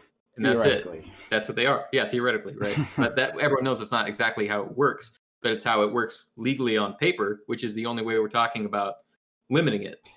So you just basically write, you just put a new piece of paper between the other pieces of paper, and now we're done. And like that's people are always going to get around it. So I want to expand what we're talking about here, because like I said in the original question, I didn't say simply super PACs, right? And I didn't say simply campaign spending. I'm talking about political speech in general. So to your point, last year's name, you asked, like when is it just educating users about issues, or however you phrase that. All of that counts. All of that counts, right? So using the charter school example, for instance, Betsy DeVos, who's our Secretary of Education, shockingly, she is deeply entrenched in the whole charter school movement. She funds different groups that work on that issue, right? Those groups can lobby politicians, right? But they do all such things beyond that, in which they like get their message out to other voters and stuff like that. Now, you can judge how much of that is also be harmful. I guess like there could be room to talk about that. But what is, I think, incontrovertible, right, is that Betsy DeVos, with her billions of dollars, right, investing a few millions of dollars into this project, right, and her and her friends reaping returns from successfully moving the needle on that issue, right? That is something that you, me, or anyone in this call, anyone in this chat cannot do, right? We don't have those resources to invest. So our speech, if you consider money speech, our speech is less necessarily less than theirs, right? They are their speech completely outweighs our own and drowns out our viewpoints. So whether you're conservative or a liberal or whatever you want to classify yourself as, right? I think you should be concerned. I think you should be concerned about this because if there is a billionaire who disagrees with whatever your viewpoints are, right? They can drown you out, even though you are fully engaged, and you and your friends and everyone are fully engaged into the movement. So thank you, Pisco, for giving that tier sub to Za. So what do you think about that, Brento? Last username. Well, I mean, I'm concerned that rich people could potentially, use their influence to drown out my message. But I don't see like that's a fundamental problem with. What kind of solution could you possibly propose to that? Like, it isn't violating any political principles that I have. Yeah, I have a solution. We could just publicly finance elections, right? We could totally take private money out of elections entirely and publicly fund it through taxes. Yeah, So, but the ideas can still get funded, right? Yeah. Well, yeah, sure, but at least your ability to run wouldn't be contingent on your ability to garner, millions and millions in fucking private donations. Because it's been proven that in order to win a presidential election or to at least do well, you have to have at least spent a certain amount of cap, right? So like Obama and you can tell the more successful people had the most money and the most donors to throw at the wall. Regardless of where the source of the money comes from, it does show precedent if you have more in a coffer to participate in a long election, right? Because a lot of people burn out in elections because they don't have enough money, right? They can't run any more ads in certain states. They can't fly their candidates to certain places. So just having pure capital in any campaign is a vital way to success, right? So if you're a billionaire and you can just dump money into someone that you really like because they are going to cater to your interest, it makes influencing elections way easier than the average person. And so when you say publicly fund elections, how would you allocate the public funds? You have to do it through taxes or breaking down of super PACs and basically allocate it to different candidates. Basically, there's a bunch of countries that have done this. $20 per citizen. They can put it to whoever they want.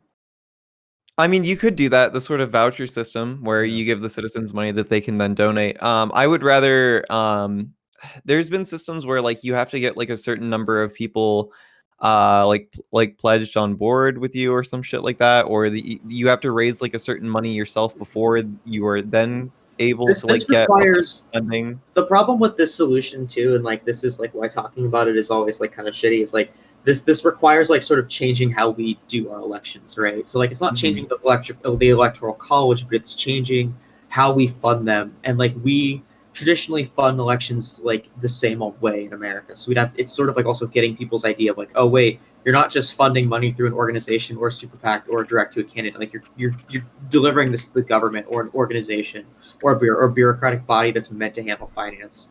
And so how do you do ads for that? I mean, I think last username brings up a good point. And even people in chat were saying the same thing. Well, how do you regulate? What if a third party wants to show up, right? So we'd have to change rules of how many parties we're running, because we run an official two-party system. But what if you're in the Libertarian Party or a Communist Party and you want into the election? So can you just walk in on, or do you have to have a set amount of requirements? And are those requirements different than to the Republicans and the Democrats? So we'd have to change key parts of our electoral system. At that point, you're gatekeeping to elections and who can actually participate. You're already being gatekept. We're already being gatekept anyway. So we're just making it more official. I guess you are making it official, and therefore you're making it a stronger gate, right? If people can privately fund campaigns to get elected, then it's actually more open and more fair, even though it might be slanted. The idea would be if enough people can get behind you as a person and your campaign, if you can already show yourself to be a viable candidate, you should be able to run, right? We could talk about the standard or what you have to do to qualify for public funding or whatever. I mean, that doesn't really matter. The whole point is that you're already being gatekept, right? In a much stronger way than a public finance system would ever gatekeep you, right? I don't know. But so So I see kind of two general approaches to this. One is like the kind of voucher approach, where you give people a voucher for they can spend about as a donation to any political campaign they want, but it's up to each citizen, so it's per citizen. The problem with that, it seems, is that you're basically just you're kicking the can down the road, because then you're going to have this sort of pre-election to convince people to donate their voucher to particular campaigns, and that's will determine who has the most funding for the campaign. So like the person who can spend the money on convincing people, the person who spends the most money convincing people to give them their voucher will end up having the most money in the end anyway. So it's just sort of amplifying the existing differences in campaign financing. The other approach is to have some sort of egalitarian thing where you'd basically say anybody who crosses a certain threshold gets the same amount of public funds. And then the problem there is that you're going to end up with a whole bunch of people. You know, if that threshold's too high, it's going to be impossible to fund third parties, and you're just going to increase the power of the major, establishment parties. And if it's too low, you're going to fund all these crazy wild third parties. There's going to ton of third parties piling on, and everyone's going to have. So we try to find a balance, right? And we can always change that in the future through legislation if the balance is wrong or whatever, right? Like, yeah. Well, where's the elected is the one who gets to change it.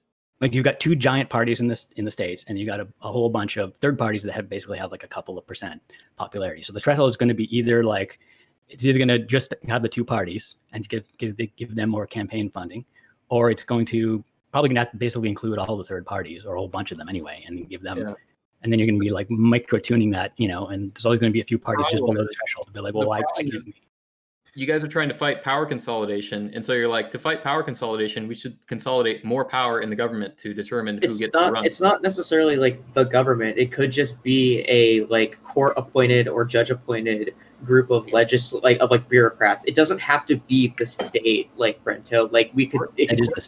Bureaucrats would be government. Yeah, but they don't have to be They don't have to be like associated like with a specific like group of like people in power, right? They could just be pencil pusher nerds that just allocate money.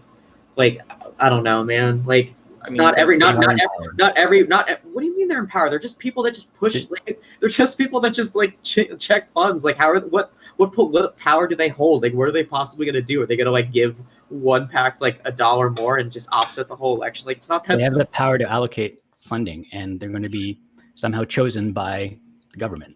So they could be chosen by judges appointed by the elected. Like we could hold like elections to like. How would judges choose these people? By what criteria? We set that criteria as a society. Like what's the criteria? Whatever American, whatever the American people determine. Like this is like why this is such a new idea. Like. That we're not doing, like we're just changing the way we would reframe elections. It's like I don't know why you need to have like a fucking like solution to every single like atomized question. Have a description of your solution for it to be a solution. Not a new idea. It's more government and more bureaucracy and more people making decisions. God, I wish I could be like a right winger. It's so much easier to say, yeah, but that could go wrong, and like I don't know. That's what I'm saying. We could change, like we could come up with. Okay, wait, Grimace and then Brento. Grimace. I'm just saying we can make some sort of effort to diffuse the amount of power in this case. Like getting rid of something like first past the post might be a good start. That like a lot of people would, instead of like just having these two candidates that they have to choose from, the more candidates the better. Kind of like what you guys were saying earlier. Yeah, I don't know. Like I see what the conservatives saying, but like. I also see that like this is a fucking problem. It's a red herring. It's hard. Like it's hard. Like fucking solve it. Yeah, like I'm not here to like solve the fucking entire electoral process here. Like I'm just saying that like we can keep putting in the systems that have worked before. So like judges and like having having court rulings, like that's how we've always done things in the United States. I don't see why we can't put a judiciary. Hold on, I want to make sure Brento has a chance to speak. Brento, did you get to make your point previously? Well, yeah, just basically that the idea of like consolidating more power in the government to equalize elections does not necessarily make for more equal elections. It can easily, just go wrong. And that's why Glass Username is saying, well, what's the criteria? And like there's no good answer to that. We already gave you guys a number of criteria, but you guys kept No, saying you like, didn't. "Oh, but that's not good enough." Yeah, You or just like, said, like I appoint a can't- judge or a no, committee no, or dude. something, but you didn't say what principles are they? How are they deciding? Like just appointing a I judge. told you, like decide. you could set a standard, like people have to like fundraise through like direct donations or whatever through like small donations. They have to like raise a certain amount before they qualify for more like public funding, and then like the total amount of funding that you're able to spend in an election would be capped at some point, right? You could do it based off of like Wait. So polling they or raise some some shit. money on Like their I don't own. know. So this is sort of like Yeah. a subsidy where that sort of matches proportionally what you raise yourself. Yeah, something like that, something along those lines. Okay, so again, I mean, if you just did that linearly, you're just subsidizing the big parties, proportional, the same proportion that you do the small parties. So it's not going to change the overall. The point would be to make it to where you could put the like basically so the average person could qualify, right? Like Right. if the average person could run a campaign in their own local area and get enough people on board with them that they could then qualify for more funding, that they could then take their campaign to the next level. That's the whole point. Even if they don't make it at, sorry, I was just agreeing with like Matt. Like even if they don't make it at first, right?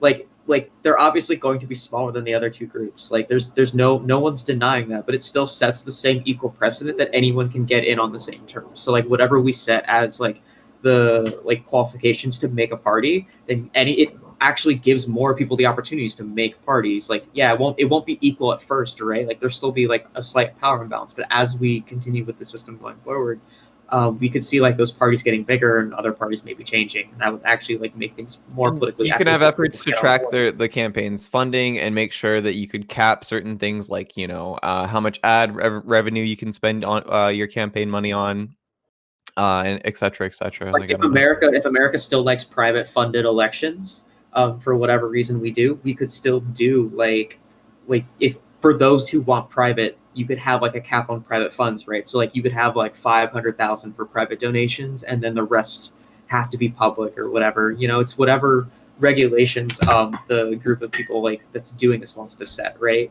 And you're never gonna make everyone happy. So like, and that's like why I push back whenever you would basically say, well, what about this? What about that? It's like, well, I mean, like they said, this is just a possible solution. Like I don't know if it's gonna like fucking work, dude. Like it's just something that we could try. I think it would bring the most like equity, but like I mean, obviously things can corrupt, right? Like we all know this. So Okay, it's still not clear to me how you're gonna. It seems like what you want to do is make the smaller parties give the smaller parties money, but not the bigger parties. Right? So hold on. No, it's everyone has the same. Well, like everyone can get the same. I kind of wanted. So Right. this was not really the point of what I was talking about. Like it was more focused on the billionaires and less on the campaign finance reform. Understanding that billionaires do have this outspoken voice in our system, and it doesn't necessarily even have to be the political system. So just the just in life, right? Like people bend to the will of billionaires. Like if you donate to a museum, right? Then that museum will have the art pieces. They'll feature the type of art that you like, right? So if you're a big fan of European art, not so big a fan of African art, just for example, then that's what's going to happen because you gave those big donations and they want that more of those donations. So, oh yeah, I kind of want to expand the European section. Oh, but like we don't have any more room. Well, I mean, there is that East Asian section there. Maybe you lower that, right? The whole point is that with the amount of resources in every facet of life, billionaires have an outsized ability to influence others, right? Because money talks. Simple. So understanding that their power is on literally a order of magnitude greater than what anyone else in this chat guaranteed will ever have and will ever experience, right?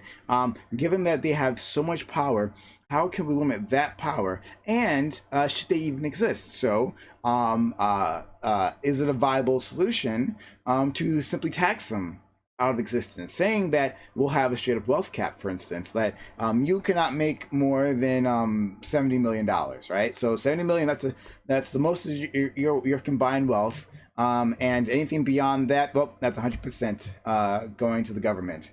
Like, what about that? wanted to go to the government. I just wanted to go to the people. Okay, Or so whatever. Yeah, sure. there's no no, you should not destroy billionaires. There's nothing.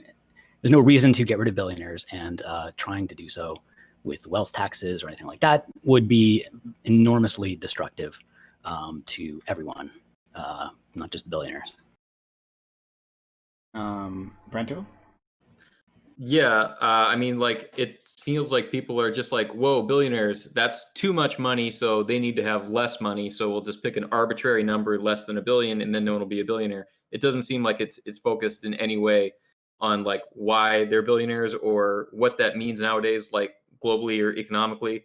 Like, if people are billionaires, it's because the market like facilitates it and makes it possible, or maybe like there's inflation. There could be many, many reasons. The idea that you're just going to set some arbitrary cap on $1 billion and tax people 100% over that doesn't seem like it's based on anything.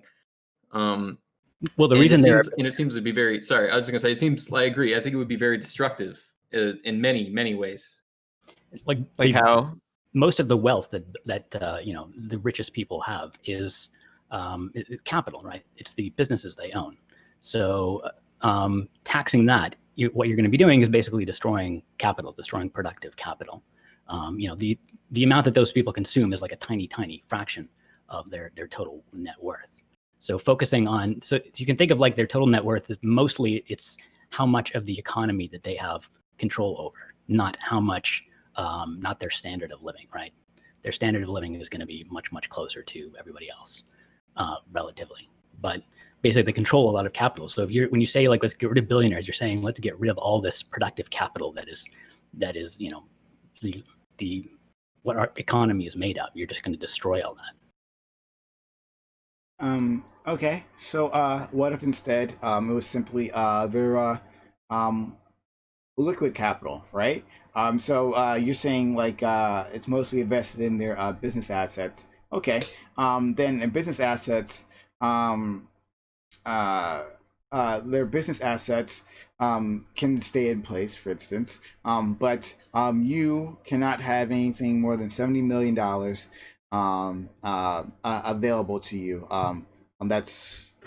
That can be immediately invested into anything, right? And so let's say you liquidate your business. Well, then if that puts you over the 70 million limit, then that part goes. What about that? So you wouldn't damage your business directly. Well, that's what income tax is, right? Yeah, but income tax clearly does not. There's no cap. And like Jeff Bezos makes like $80,000 a year according to his income, right? Sorry. I don't know. Are you mean that he most of his wealth isn't within stocks, or is that what you're trying to say, or? Well, in income tax, we would just tax their income like a year, right? And if Jeff Bezos sets his own salary, so if he's only bringing in like $80,000 a year, we're only taxing $80,000 a year, and then he can like cash out his capital gains whenever he wants, right? Right, or just go on credit, yeah. Okay, so yeah, it's good to understand that billionaires, their wealth works differently than others, which is to last year's name's point. But so whether it's through capital gains or however, right, the point is that a billionaire, when they want to buy something, right, so Jeff Bezos, his income may be $80,000 a year, but and this is a wealth tax, right, not just an income tax, right? So you said income tax, but this is a wealth tax, so it's overall wealth, and you can leave their business assets alone. But the point is that if Jeff Bezos, even though he's only bringing in $80,000 a year, if he wants something that's millions and millions of dollars, he has the resources to buy that. And if that something is, for instance, influencing a politics through a political action committee, or through some activist group, right, he can do that as well, right? The money comes from somewhere. So however you want to define it, these billionaires have wealth that can be used to make things happen in our world, to move things, to move mountains. Taxing that wealth to make sure it caps, and however the details you'd like, whatever, would that be a good idea to limit the power they have within our society? How? So I mean- I actually gotta go, so I'm probably gonna say like a couple things and get out of here. Go ahead. So first off, thanks for having me on Prime. Thanks Grimace and Mindwaves and Leslie and Brento. Like I know like I don't get along with like fucking every like political viewpoint. It's fine. Like I don't judge you guys. You guys are all super nice whenever we argue about dumb shit. Yeah, I'm pretty sure my Twitter's up there. I'm probably just gonna leave. Prime can shout me out or say whatever he wants. He can shit talk me when I leave. I guess my closing thoughts on like billionaires is like we shouldn't have a billionaire class. Capitalism is bad. Money's fake. The stock market is gay. It's all bullshit. Yeah. All right. See you later, guys. I love you all. Bye. Take care. Thank Take you it for being easy. here. Okay, so and of course I won't shit talk Milk Tea Leninism. She is fantastic. Melanie is also what we call her, but yes, you can find her on Twitter. And she has a bunch of spicy takes, and she's not a streamer, at least not yet, but she shows up in a bunch of panels like these. She comes up to other people's channels and starts great conversations. So if you're not following her on Twitter, please do follow her on Twitter. You can usually find her Milk Tea Leninism, and she's fantastic. Okay, what do the rest of you guys think? But Mindwaves or Grimace, what do you guys think about this idea of limiting the power of billionaires? Grimace, you want to take this one? Go for it. Yeah, sure. I think we can do something about identifying when billionaires, since there's such a small amount of them, like do something to influence politics. But I don't have any issue with like billionaires buying a nice house, because that's just money back into the system, and that seems cool to me. Why not that? If you care about money back in the system, wouldn't it be better to tax that money and then use it democratically, right? So, sure, you can tax that money. Okay. Why would they have to be billionaires to afford literally anything that they want to afford? So again, we can set because they went and that's what they wanted to do, and they got the money, and then they get to spend it how they want, right? And then when they spend the money, it goes to other people, and that goes back down to other people who employ people who make things, who also get paid because of that. So are you advocating the trickle down theory of economics? No, I'm just like observing how capitalism works in general. Like we can tax the shit out of this if we want and use the money in different ways. Well, I mean, so to be fair, rich, wealthy people do consume more than poor people, right? They do take more wealth and consume it, which means it goes away. But it's not proportional to their net worth, right? Looking at their net worth doesn't tell you how much they consume realistically. I think we need to do a better job of calculating people's net worth, because that a lot of people get hung up on that, when all of that worth isn't necessarily things that these people can even do. Yeah, it's a meaningful number, but it's just people have to understand what it means. It's not how their standard of living, right? It's just how much capital they control. But you're right. Maybe we should divide it up into. I think their income is, or really the consumption is probably what you want to look at. If you're concerned about people living different quality of life, look at what they consume, not their net worth. Okay. I guess that could be, I don't know, for someone explained a value added tax to me. And I actually thought that's kind of an interesting concept. I've heard some of the negatives, that like it basically passes costs on to consumers, but it actually seemed like it was it's a very potentially viable tax solution. The problem is it's very difficult to make it a progressive tax, right? It's gonna be effectively be a flat tax, because it makes it hard to tax rich people more than poor people. But it does intuitively make sense in that you're taxing only what is consumed, basically. Right. Considering the resources that are used up, right? And considering so hold on, and I guess let me establish this with you guys. Do you believe that billionaires have an outsized, like, even to start with, do they have an outsized influence on our society? Like, do you guys agree with that at all? And I want to hear that from all of you. Sure. I mean, more money means more purchasing power, means more influence. Okay. Yeah. Brent, you agree? Oh yeah, of course. Okay, I'll go with some Mindwaves. You agree? Sorry, what was the question? That billionaires have more political influence? Is that what you're asking? Like, do they have more influence in our society in general, not even just in politics? Oh yeah, definitely. Okay. And Mindwaves agrees. All right. Now, should that be the case? Because their money is literally orders of magnitude greater than anyone else, right? And so their influence is proportional to that, right? If money does indeed talk. Since they are orders of magnitude more powerful, is that in itself a moral state of affairs that they would have if we live in a supposedly democratic society, that they would have such a outsized influence? Is that moral in and of itself? It's not immoral, particularly. Yeah. Right. It could be. I mean, I think in an equal system, you're actually going to have unequal outcomes. I think it's fundamentally undemocratic. I think that like swaying the amount of influence that people have in society based on how much wealth and capital they're able to acquire is fundamentally undemocratic. It means that the average person in that society has less sort of sway over what direction that nation or that society goes in. Okay, I mean, like you have to. So what do you mean by democratic? Because I think of democracy just as a system, says what it is. But if you see it as a sort of principle that can be reflected in things other than elections, reflected in, for example, the economic system. So then, what is that principle? Well, I mean, yeah, absolutely. Like, it's not just about elections, right? Like, a democracy is a lot less than, or a lot more than just elections.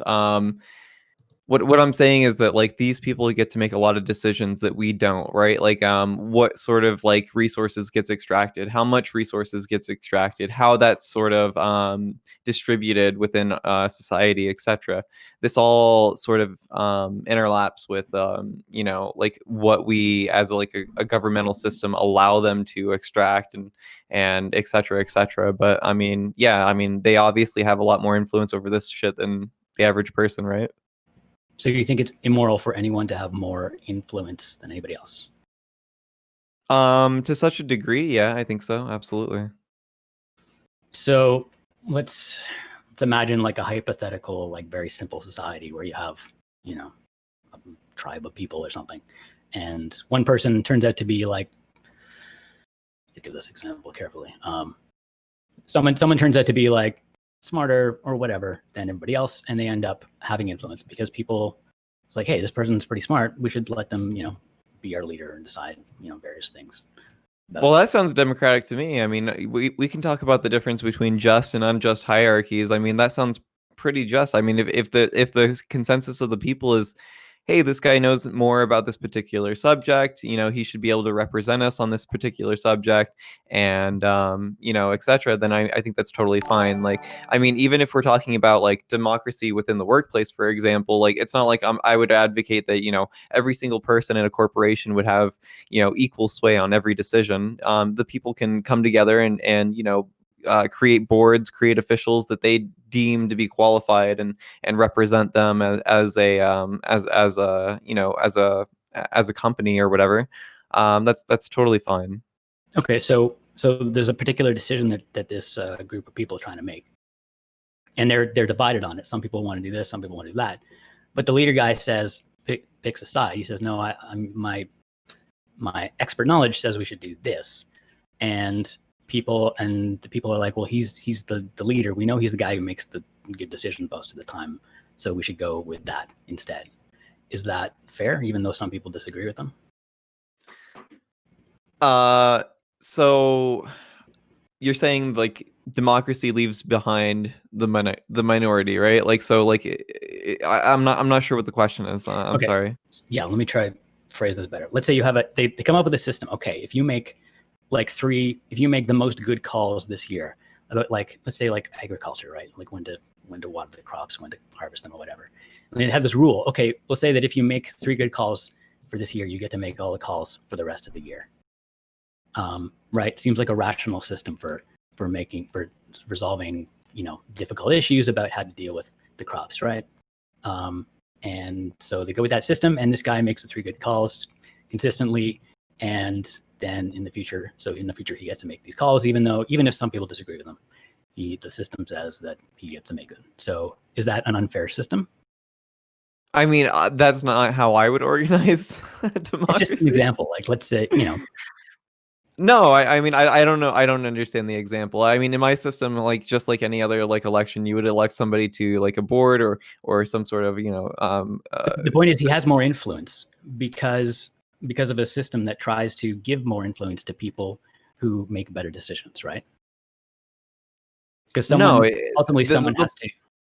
Well, the point is that it would be swayed by the people, right? Like as long as it's expressing the will of the people, that's the whole point, right? Like, so I don't know. Your hypothetical seems oddly like out of touch for me. I don't know. Like I don't know what you're getting at.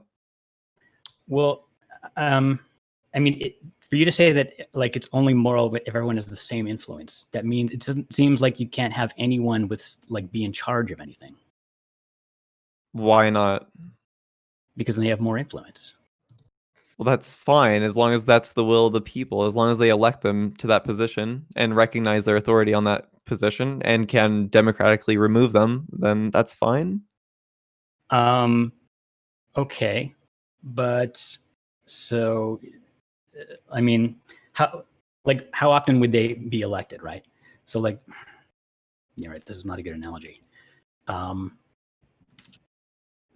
mean, is the question really just who do we choose to trust and how do we choose to like place that trust in those people? That's ultimately the question, right? I mean, even the question of billionaires, it's like, why are they billionaires? Well, because they're running a company and people are using that company consistently and giving them money for the service they provide.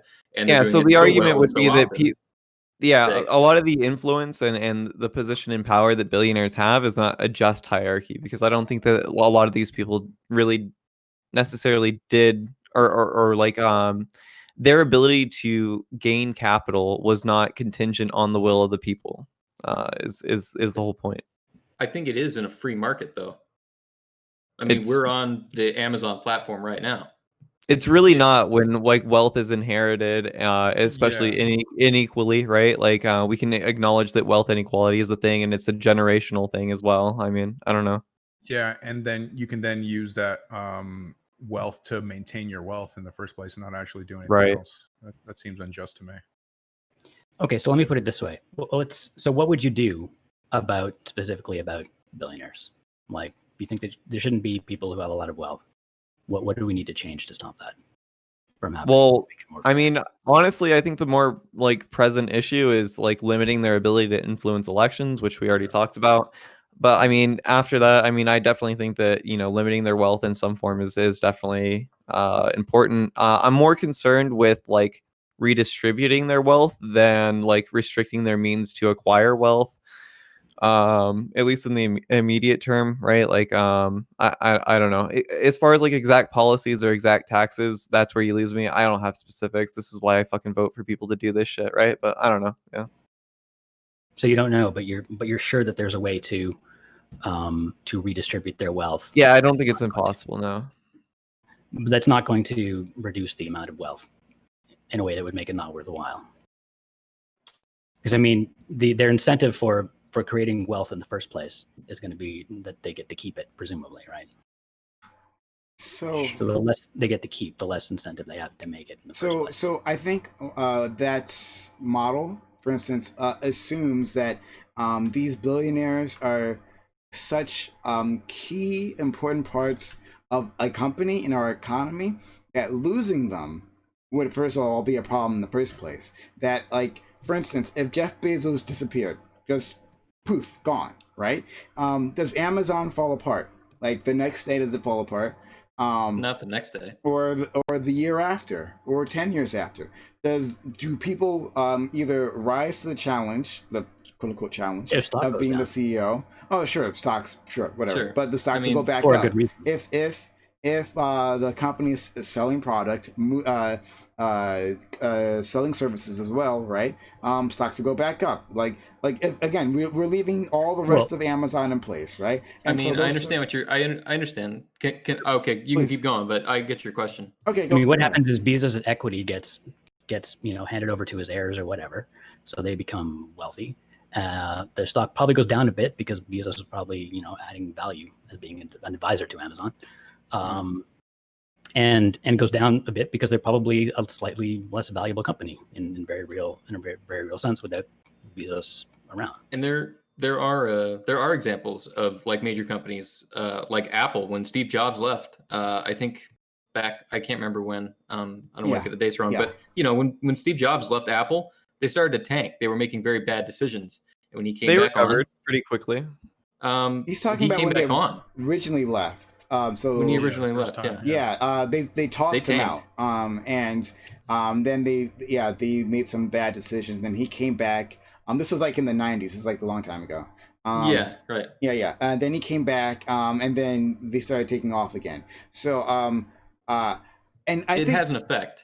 So is my answer to your question. So, okay, fair enough. So here's my thing, right?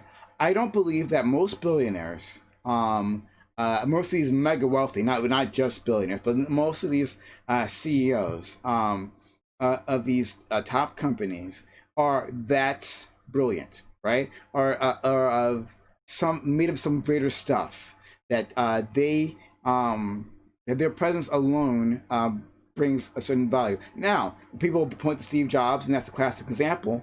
And I don't blame you for pointing to Steve Jobs, because Steve Jobs, to a certain extent, was a visionary, right? But even in his case, the people who actually created all those things, right? Steve Jobs himself was not a technical person. He was famously non-technical, right? He simply had a vision for his products, right? And he demanded very forcefully that his products meet his standards. And that went well. I mean, in terms of and he went and got the people, though, to make that dream come true, right? Yeah, I mean, if they're not special, then what determines who ends up being a billionaire and who doesn't? The ability to amass wealth, that in itself, right? And the ability to hide that wealth, right? So, for instance, Apple hiding its taxes overseas, like Apple's a notorious tax dodger. No, but so is Amazon, who end up being billionaires, who end up owning all this equity. Why do some people end up like that and most people don't? What determines that? Is it just random? Prime, I was just gonna say, like the answer of the ability to amass wealth. There's a lot kind of wrapped up in that. Like, it's not just that. It's the ability to like recognize opportunities. It's the ability to like provide services. It's the ability to see pitfalls. There's many things. It's not just the ability to amass wealth. There's a lot. The ability to corner a market and create a monopoly where there not necessarily should be one. For instance, Bill Gates. And the ruthless things he did in the 90s and onwards, to the point where like he had like the biggest anti-monopoly, anti-competitive case against him, right? Like, it was legendary. So people are exceptional, but they're exceptional at doing bad things. Not necessarily. Maybe, but not necessarily. One, again, it's that like the idea that, first of all, that within that structure, okay, so Mindways was talking about redistributing their wealth, right? He says he's more concerned about that than, for instance, than necessarily capping their wealth. All right. Well, then they become billionaires, right? Because within that corporate structure, at the top, they get to say, or at least they get to tell the board, right, that like, I deserve this amount of money, right? I deserve this many millions per year. Because I bring this amount of value to the company. I would say that value is mostly imaginary. There are, especially, again, you can point to a few people like Steve Jobs and whatever. But they say, I deserve this amount of money because I can make you more than this amount of money, and you can't find anybody else who can make you that amount of money for less. But first of all, they always do. I mean, so when they see, again, there's only a few CEOs that most people even know, right? So people point to Steve Jobs, they point to Bill Gates, they point to Warren Buffett, right?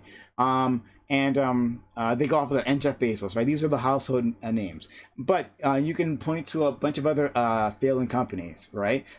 You can point to what happened at Toys R Us. You can point to what happened at Sears. You can point to all these things, right?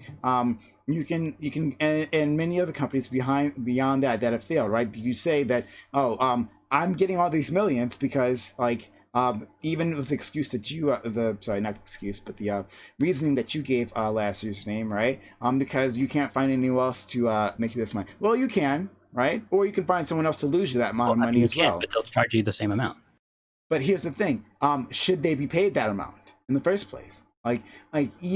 Does it make sense? Because What do you mean that should? value, I mean, because the market because, No, they will leave. hold on, because that value, right, is created by the workers, right? So the CEO, even if he can find the right people or whatever, right, those people actually have to perform their functions. Those people actually have to do their jobs in an efficient manner, come up with ideas in terms of marketing campaigns and all that other stuff, right? To actually make that happen. And then the CEO at the end makes just a few decisions compared to the thousands to tens of thousands, even millions of decisions created by those employees and the work, the labor put in by their hands. Very hard job. Yeah, That's but why I think the it's so CEOs much do labor too. You know that, Yeah, right? they do labor, but I'm saying, is that labor worth thousands of times more than the guy? Let's talk about like a steel making company, right? Is the CEO of that company some steel magnate, right? Is his decisions are his brilliant strategies, are they worth that much more money than the guy who's actually Well, doing whatever it takes to make steel? I if don't know. they're wrong, everyone else loses their job. So they're Well, fairly no. important. It is very difficult. If it wasn't, if any old idiot could make those decisions, they would hire an idiot and pay them minimum wage to be the CEO. No, would they again? Well, sure, Even they put within money, right? so They don't pay them even millions within of dollars. The even company within wouldn't have gotten that big either, right? no, hold They on. pay them millions of dollars because that's how much it costs to get someone Okay, who go can ahead. do that. Go ahead, Prime. Sorry. Sorry. Again, and you're talking about publicly traded companies, and you don't have to just talk about them. You can talk about privately owned companies. But the idea that they are singularly important, that other people, for instance, or collectively, maybe I don't want to introduce this idea because this might spiral us out of control here. But that collectively, those workers couldn't come up with many of the same decisions, right? Couldn't do the exact same thing. Making decisions for the company, that these workers they do the majority of the work. So you're saying, so the point is that you're saying that the very small amount of decisions that a CEO has to make, right, when compared to the rest of a corporation, right, and the rest of all the things that they do, right, all the little bits that they do, that they are worth that specific group of decisions they make is worth multi-millions of dollars per year, right? When instead we could pay them, for instance, hundreds of thousands of dollars a year, right? Like your CEO, it is a quote unquote important job, right? We pay you $200,000 a year, but that other money, right, which is being generated by the hands of those under them, that we could pay, we could redistribute that down and instead pay the rest of the organization much more. Like that's another way of doing things, rather than specifically capping billionaires' wealth, is that simply paying them less, and then that money, which is generated by the totality of work by the whole organization, we could redistribute that down.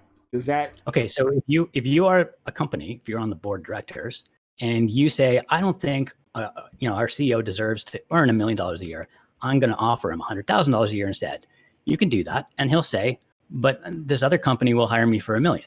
And he'll leave, and that's it. So I'm talking about the corporations across the board, right? So I'm talking about like saying that capping in terms of like the wealth, whether it be through stocks or through whatever, that a person at the top can gain, instead all those profits being redistributed down to the people. So I'm saying that there are no other options. Yeah. In the world forms a cartel to suppress CEO. Well, that's wages. already illegal, right? So So Prime, why do you think another company would hire this hypothetical CEO for more money? No, I didn't say that. Well, like as what last username was saying, like he's clearly worth what he's Is he? being I don't paid think if- it's. Oh, first of all, I don't think that's clear. But go ahead. It is clear. It's very clear. No, I To the disagree. totally- But okay, Grimace, they would not make your be point. that Hold on, much Grimace. Well, again, okay, Grimace, make your point, please. Oh no, that was my point. Like people get paid what, like this is what we want more of, like people to get paid what they're worth. We don't want people to get underpaid, right? So like I think that's what you were advocating in the first place. So We don't want workers to be exploited. Well, the CEO of McDonald's makes millions of dollars, right? And the people under him make minimum wage in the U.S., which hasn't been adjusted for inflation and all that. When that happens, first of all, that is in itself, I think, exploitation, especially since in no way could that CEO make that amount of money.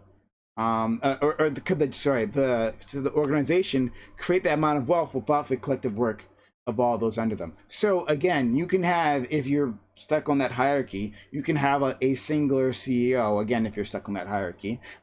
But we can mandate nationwide, right? So there are no other organizations to bounce around to, that you cannot make a certain level more than the lowest a wage worker, right? So if the lowest wage worker makes X amount of money, you can only make 100 times X of that, right? Rather than 3,000 times X or 3,000, of that. So if you do that, so if one company does that, as they say, they just all of them, again, mandated nationwide. Every company in the entire world does that. No, I'm talking about just within the states. But like, okay, so the CEOs go work in some other country. Well, then we find someone else though. Why You're acting mandated? as if they can't be. Sorry. If you somehow got every country in the world to do it, then you're setting a price ceiling I didn't for say the every market, country in and the you'll world. get a shortage. I didn't say every Basically, country in the world. I didn't say every country in the world. Once again, I said the United States, right? Okay. And if they wanted to leave, then let them. It's not because, again, you're stuck in this idea that they are singularly important and that we couldn't find someone else to do it. So if they wanted to say, oh, well, then in Germany, I can be paid millions of dollars, right? Well, then let them go to Germany instead. Other people. Yeah, but then in this You case, let them like go to Germany Germany, would slowly wasting all your become time. like the world power, and No, then we'd be how? relegated to No, like they Once wouldn't. again, Because they would have No, Bezos no. and they would have Steve Jobs. Yeah, you would lose all your There you the go. smartest. There you go. Mind waves. CEOs. Please. People try. acting like one of the biggest things isn't like access to the U.S. market. Like, I don't know, it's so fucking important. These people aren't just gonna like lift up and move their entire business overseas. Like, No, the CEO. The no, businesses might just try. like maybe not in the short term, but in the long term, Yeah, in this the is long term. exactly what would happen, right? So no. well, yeah, again, this is why I generally don't like advocate for like isolationism or whatever. But like, Right. I don't know, dude. So I disagree with everything you guys are saying. Again, because this is the fundamental distinction, and we're stuck on this one point. Like, what is the value of that worker? So assuming that Steve Jobs in another firm, which Steve Jobs was in another firm, Steve Jobs in another firm is equally as successful as Steve Jobs in Apple. That Steve Jobs taking his brilliant mind, right? His mind that comes up with these unbelievable ideas that no one else could come up with, right? Even though, for instance, the iPhone was a collection of other patents and work previously done, some of them publicly available that were kind of just put together, right? But still, The value of the CEO's work. But this is assuming that Steve Jobs taking his brilliant, oh my God, mind to Australia, to Germany, to wherever, right? And then other Steve Jobs, right? Other these hero billionaires, as if they're as they seem to be within our society, right? Culturally, these hero billionaires, these Tony Starks, right? That without their great oh my God minds, that all of a sudden Australia becomes the next, world superpower because they all left because they got paid more, rather than understanding that within our nation that other people could step up within those organizations, within those Apples, within those Microsofts, within those Teslas, right? Other people can step on those organizations and do the exact same job, if not a better job. So They'll again, leave too. But then wait, Yeah, but like Prime, why do people come here, like in general, right? and It's for a reason. why don't they just do it anyway? Why aren't they doing it now? Sorry, do what? Like, Can you why would explain? anyone Sorry. do that job? Do it here where you're only allowed to make 100,000 instead of anywhere else in the world where you're allowed to make 10 times that. Sorry, Brento, is that what you meant? Is that what was that your No, question? they have good questions. Mine was a third question, so you got peppered with like 3 questions at once. So What Go was ahead, your Brento. question, Brento? my question was, you're saying like, well, why wouldn't the second Steve Jobs step up? And it's like, well, why isn't the second Steve Jobs stepping up immediately at this point? How? Oh, you mean so you mean? I mean, you're Apple? saying You mean if Apple, Steve Jobs leaves, which has increased its market value since Steve Jobs has left, right? You mean, my point is to your question directly was that you're saying like, hey, if Steve Jobs leaves, that's okay. There'll be another Steve Jobs. And I'm saying, okay, well then where are they? And what's the point? What do you mean? Like you They are like, there. They're there. They're like Apple didn't fall into destitution when Steve Jobs died.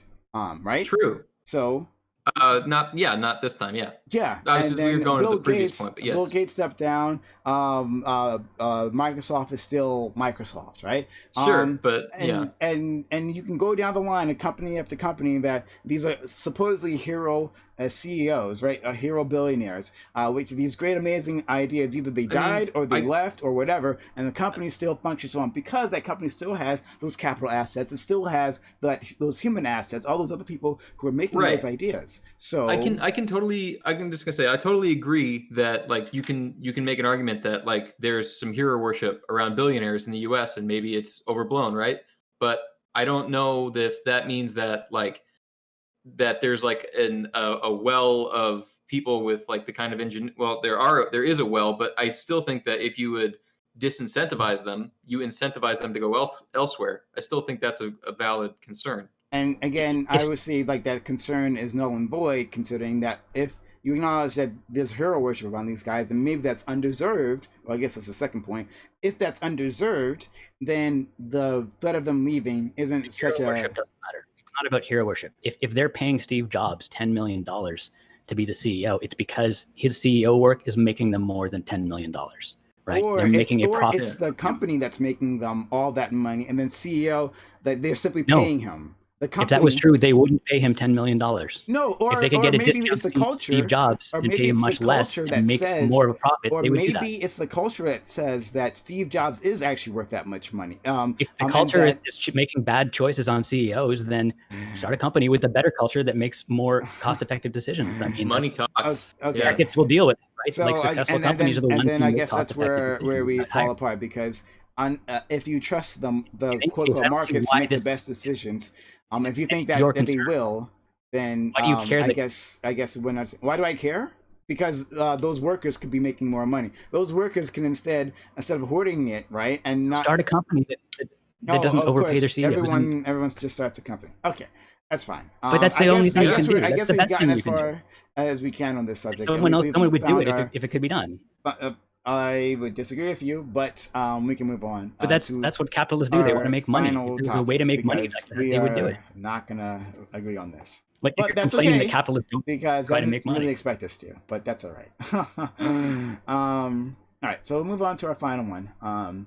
And I thank you all once again for being here, and for arguing with me and all that stuff. I really appreciate every single one of you guys. And gals. So shut down the argument. Like you No, just no, talked for no, like 10 we minutes. just- and then Yeah, Hold I on, mean, hold you on. sort of just said you can look, can't if you go want to further on respond, it. that's fine. don't But try to answer. You said, let's move on. I said no, hold on. If you guys want to respond, you can have your final points. I don't care. I just thought you might want to move on since we're not making progress. But go ahead, please respond. Last year's name and Brento box, and anyone else too. Sorry, arguments and mind ways. If you'd like to make your final points, it's fine. Okay, so very simple market economics, labor economics. When you hire someone, any kind of worker, whether they're CEO or someone on the factory floor, no matter what, they're going to be creating more value for the company through the work they do. Then they get paid. This is something that anybody who's into Marxism knows perfectly well, but it's also, economics. That's why, otherwise they would not hire you, right? Obviously, if they were losing money, paying you more than the value you create for the company, they wouldn't hire. That is just as true for CEOs as it is for any other kind of employee in general. Now, of course, it's not guaranteed to be true. It could be that the company is making a mistake in hiring someone, and they're actually not getting the value out of them. If that's true, that company is badly run, and that's probably true in some cases. But we already have a system that punishes companies for being badly run and rewards them for being better run, and that's markets, right? Companies that are better run make more money. Companies that are badly run go out of business. So I don't see why this. It seems very strange to say that we need to do something about this. Even if it was a problem, which I've never seen any demonstration of, we already have a great mechanism for dealing with that. It seems to be the mechanism, especially anti-capitalists complaining that there's not enough competition in the market. Seems kind of weird and backwards to me. And if you set a price cap on CEOs, then the effect will be that like I say, if you can set it just locally, then they'll just leave the location where you set the cap. And if you manage to set it globally or prevent them from leaving, then you will just cause a shortage of CEOs, right? Any sort of price cap creates a shortage. So there's less incentive. There's not going to be enough CEOs to meet the demand. And you're just destroying value. Like I say, if there's no reason to not pay the CEO $10 million if they're making $20 million in profit in extra for the company because they're a good CEO. And that's not hard to believe if you understand what a CEO actually does. They make very difficult decisions. They work really hard all day, and those decisions make a huge difference in how efficiently the company runs. Brento? Then yeah, everyone said Brento. Oh, sure.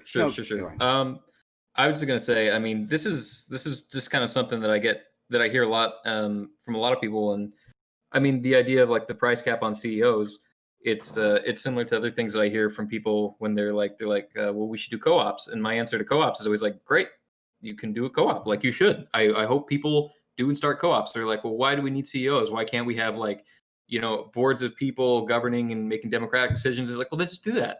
Like, you should do that. But the reason people don't do that is because like it's generally inefficient. And if you've ever tried to like make quick and fast and important decisions with a room full of 20 people who disagree, you realize like that's not great. Like, you want to vest trust and authority in people who you, well, it's gonna sound redundant, but you trust people. You want to put trust in people who you like who have experience. And so the point is that like, if you want to make a company and you want to cap the CEO salary, you should just do that, and then people should do that. But like, trying to mandate it and say like, well, it has to be this way in the U.S., that leads to what last username is saying. Then like that will lead to flight, and then people go out, and then that will reduce the basically a pool of the talent pool. And you might say, well, we're worshiping billionaires because if we think that's a problem, but it seems realistic. Like, there's a reason that some companies succeed and that some CEOs run billion-dollar companies and keep them afloat. You know, so yeah, that's my answer. Fair enough. Mind waves. Yeah, so I'm not really interested in all this like CEO fucking like dick sucking or even just like focusing so hard on like whether or not they specifically deserve as much wealth as they get.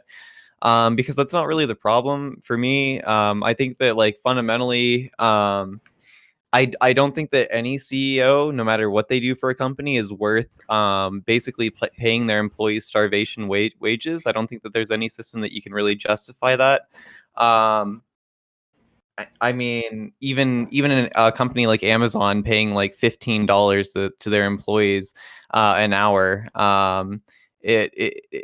Meanwhile they're on like fucking like social safety nets and like getting like public benefits and shit like that just to like sustain their own living and shit. Like I don't think that this is like really justified.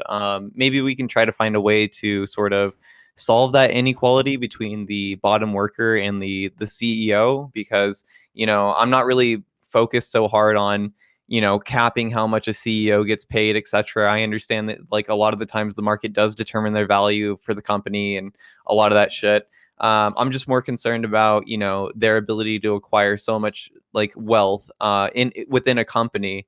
Meanwhile, you know, not giving their employees basic living wages, you know, giving them benefits like healthcare, etc. I mean, healthcare shouldn't be dependent on your employment, but that's a whole nother issue, right? But yeah, I don't know. That's more the issue for me. Also, the idea that like it seems fundamentally like undemocratic. Again, like I don't know. That's a core principle of mine. It seems like everybody here thinks that like worth should be necessarily determined by the market in every sense of the word. But I don't know.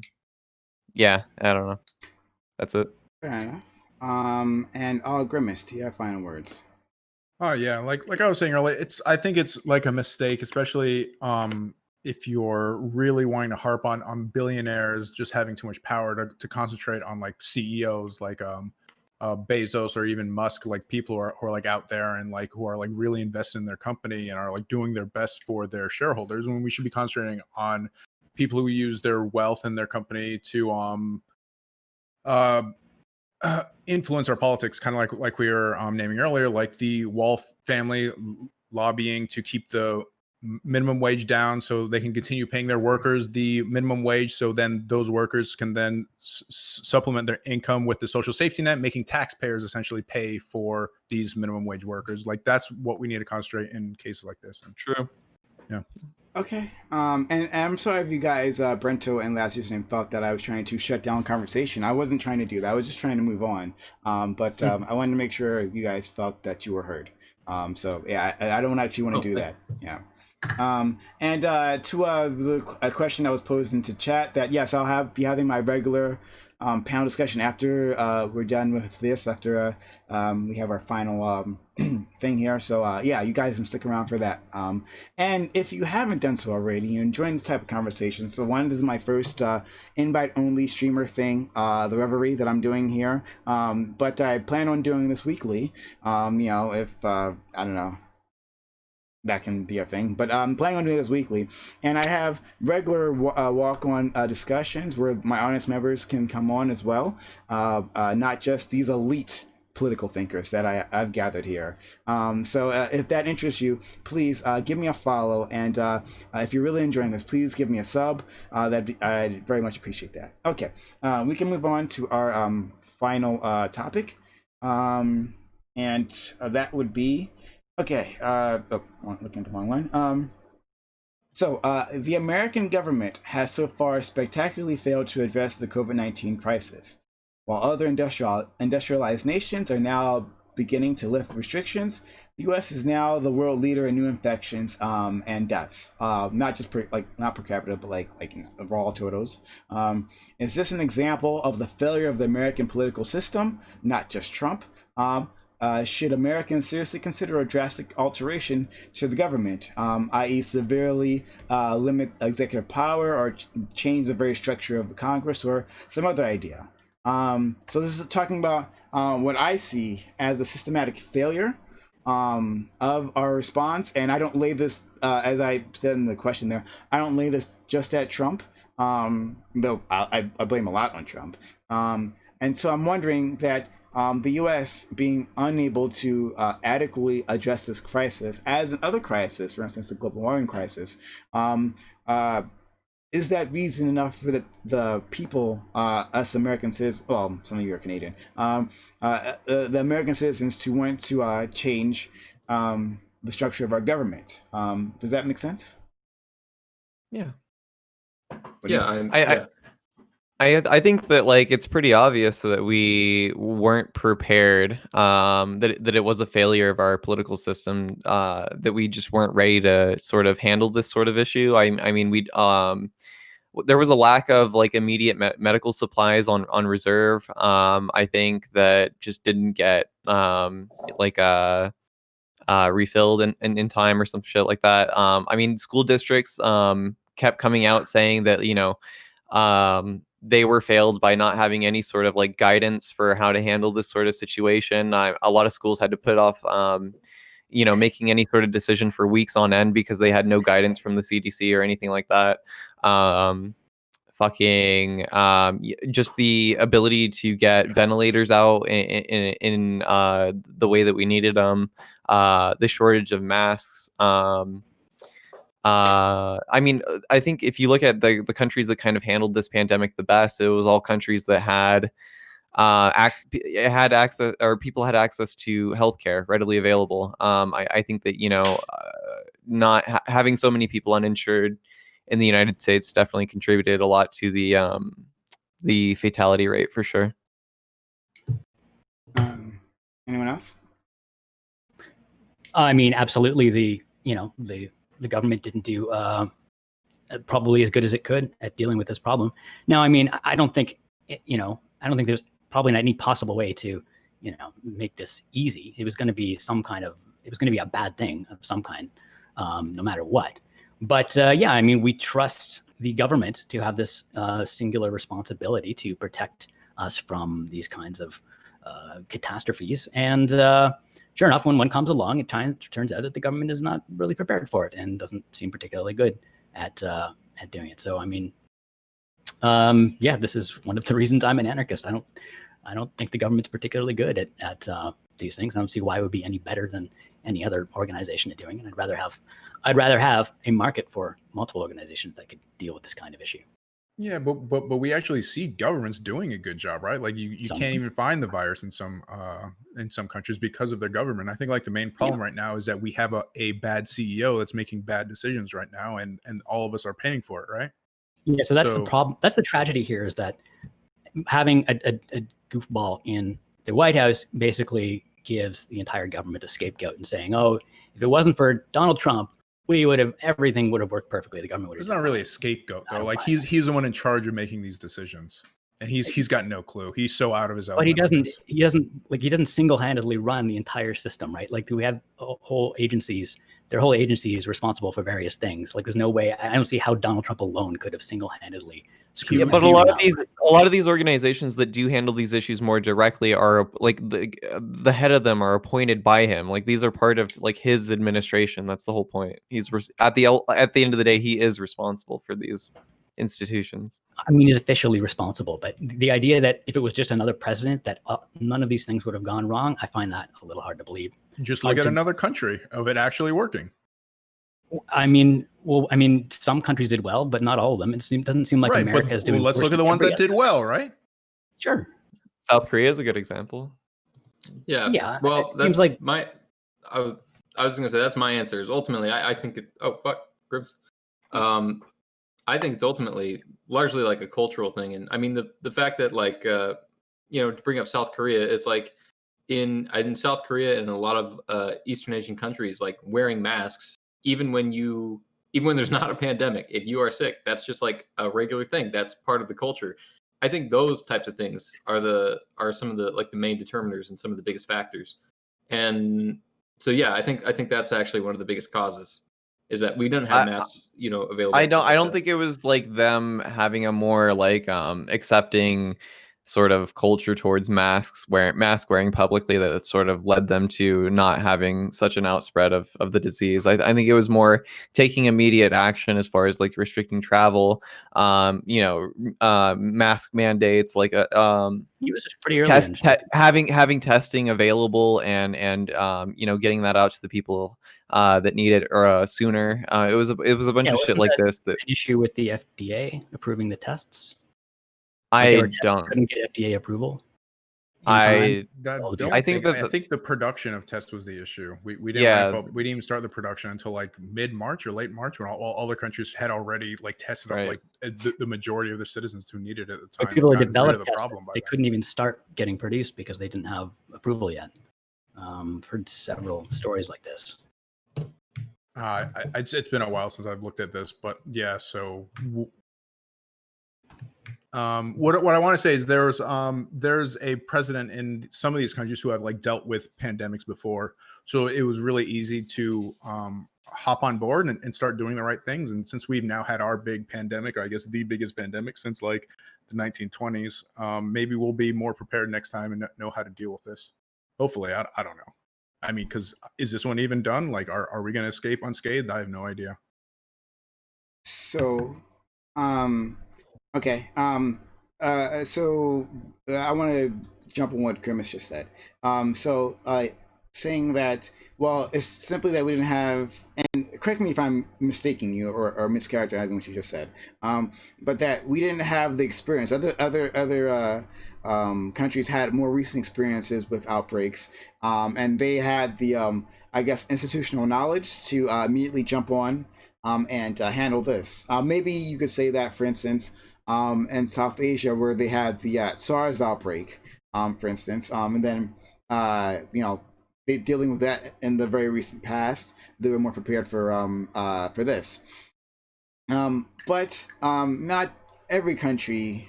There are other countries that have a similar past with viral outbreaks that the U.S. has, correct? Under other industrialized countries, and yet they seem to have handled things better than us.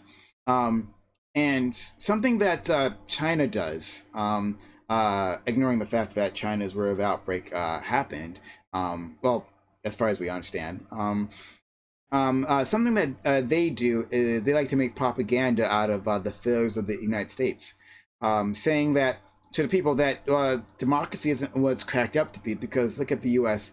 Failed to do this and that, right? And this is a gigantic failure, right? You can tell that's the I think the families of those who have died would agree. So yeah, we've had a gigantic failure, and something. If I was a Chinese propagandist, I would say, well, look, the Chinese system very effectively responded to this crisis, right? We very effectively, despite lying in the early days and whatever, we shut it down, right? We didn't give you a choice. We kind of just like clamp down on your civil rights, your civil liberties, right? To the extent that they exist in China, we clamp down on those, and we shut it down through the strong leadership of Xi Jinping, the president / dictator of China. And so, but I think that's a very easy argument to make, right? Looking at what the American system has done, looking at the paralysis, for instance, in Congress. Even proposing bills and getting them passed, whether Trump will sign them or not, right? We've seen this gridlock for years. We've seen it all through the Obama administration, less so in the Bush administration, but certainly it was there, right? So we've seen this partisan gridlock, but that doesn't exist under the Chinese model. I am not advocating for the CCP or the Chinese model, but it doesn't exist there. So could an effective, even from an American perspective, can an effective argument be made to actually change our system as it stands now? It doesn't have to be, again, a communist system, not advocating for China's system, but looking at this systemic failure, could we advocate for exactly that, a systemic change? What change, though? I don't Yeah, think we want to be more we have democracies doing well. They're just like smarter and more agile, and actually look to how it's going on. Like I really do think it's because we've just got a terrible leader at the moment, and that is a failure of our democracy in general. And we need to, hopefully this has set a precedent for all of us to not like vote idiots into office. That we actually need like real competent leaders, not just popularists. So I linked something in chat that talks about, it's from CNN article talking about how the FDA and the CDC screwed up the initial testing. And I mean, nothing in there looks like anything that, like, I don't see how you trace that back to Trump. It seems like there's just sort of systemic bureaucracy in these organizations that just delayed. It did not make good use of the, private resources to get testing out as soon as possible. Well, just like typical government red tape and bureaucracy. Well, again, and I'm not putting it at the feet of Trump alone. So I'm indicting more of the system. Before I continue, Mindwaves, do you have a thought? Sorry, I tuned out for a second. My bad. I guess I'm not that we're talking about whether or not this was a failure of democracy, right? Yeah.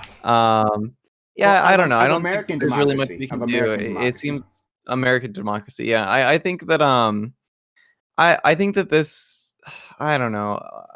We just need more people to vote, dude. Like, fucking, at the end of the day, like, I don't know. We just need another person that's not fucking Trump. I don't know. I think that Grimace was kind of onto something that, like, this sort of, like, right-wing populism is very dangerous. And I don't know. Maybe we need to, like, spend more time fighting against that than fighting about whether or not fucking everything can be solved by socialism. I don't know. Again, so this isn't, even though I'm a socialist, this isn't a socialist push. And we can talk about that, what Mindwave just said. More people need to vote. Well, okay, 3 million people more voted for Hillary than they voted for Trump, yet Trump is in office. That sounds like a systemic failure of what we call American-style democracy, right? We can look at Congress and its struggles to put out to respond to the crisis, right? Again, we can cut Trump out of the picture just for now. Cut Trump out of the picture and whether he would actually sign those bills. Simply getting a bill out has been has been like pulling fingernails. So I think that would be a systemic failure. So, like for instance, changing the structure of Congress, just throwing it out there, parliamentary system, right? Other countries that have responded well to this have had parliamentary systems. Not saying that that is necessarily the one key ingredient that helps, but the U.S. Congress has been acting as as if it's a parliamentary system, despite not being the case, and that has broken it down. If we have parties voting in blocks, which they did not always do in the past, this level of partisanship simply did not exist in the past the way it does now, right? But people are voting in blocks, right? So Mitch McConnell says, we're going to vote this way, your asses are going to vote this way. There's no question about it. That sounds very parliamentary to me. So because we have that systemic failure on that end, should we be looking at, like, you know, amendments to the Constitution? Like what kind of amendments? Like, again, the parliamentary, like turning Congress, yeah, or something like that. Yeah, I don't see how like a parliamentary system would be that much better in this situation. There just happens to be a lot of parliamentary systems out there, right, compared to our democracy, representative republic. Well, yeah. What specifically about a parliamentary system would have made a difference here? Okay, so within a parliamentary system, the party in power is the party in power, right? So the other party it has limited control, depending on other things. Sometimes you have to form a coalition government, and it depends on how many parties there are within the system, but whatever. The party in power is the party in power, and the party in power gets to make those decisions. So when it comes to this crisis, right, Hillary's in charge, right? And Democrats would assume that Hillary Clinton would make all the brilliant decisions that need to be made, make the hard choices, and we would be in a much better place. I'm not even advocating for that, but I'm just saying that, like, let's say that happened and things were great. Okay, well then the people know who to thank, right? Hillary Clinton did it. The Democrats did it. That in that parliamentary system, they saved America, right? And so next time we'll vote for them again. But within this system, right, where we have a split power between the parties, that there's lots of benefits to that. But within this crisis, the Republicans can't simply enact their version of a recovery, their version of response to this crisis. They can't simply do that without the Democrats say so. The failures of the party in power, being the Republicans for the most part, the failures of that aren't, it's not clear to the citizens as to who it is to blame. It's clear to us. I think we have a better idea, the people who are news junkies, as to who to blame. But for so many people, it's not. So within the parliamentary system, you can say, well, the Republicans have botched this royally, and so we won't vote for them again. There's a good example why we should not vote for them.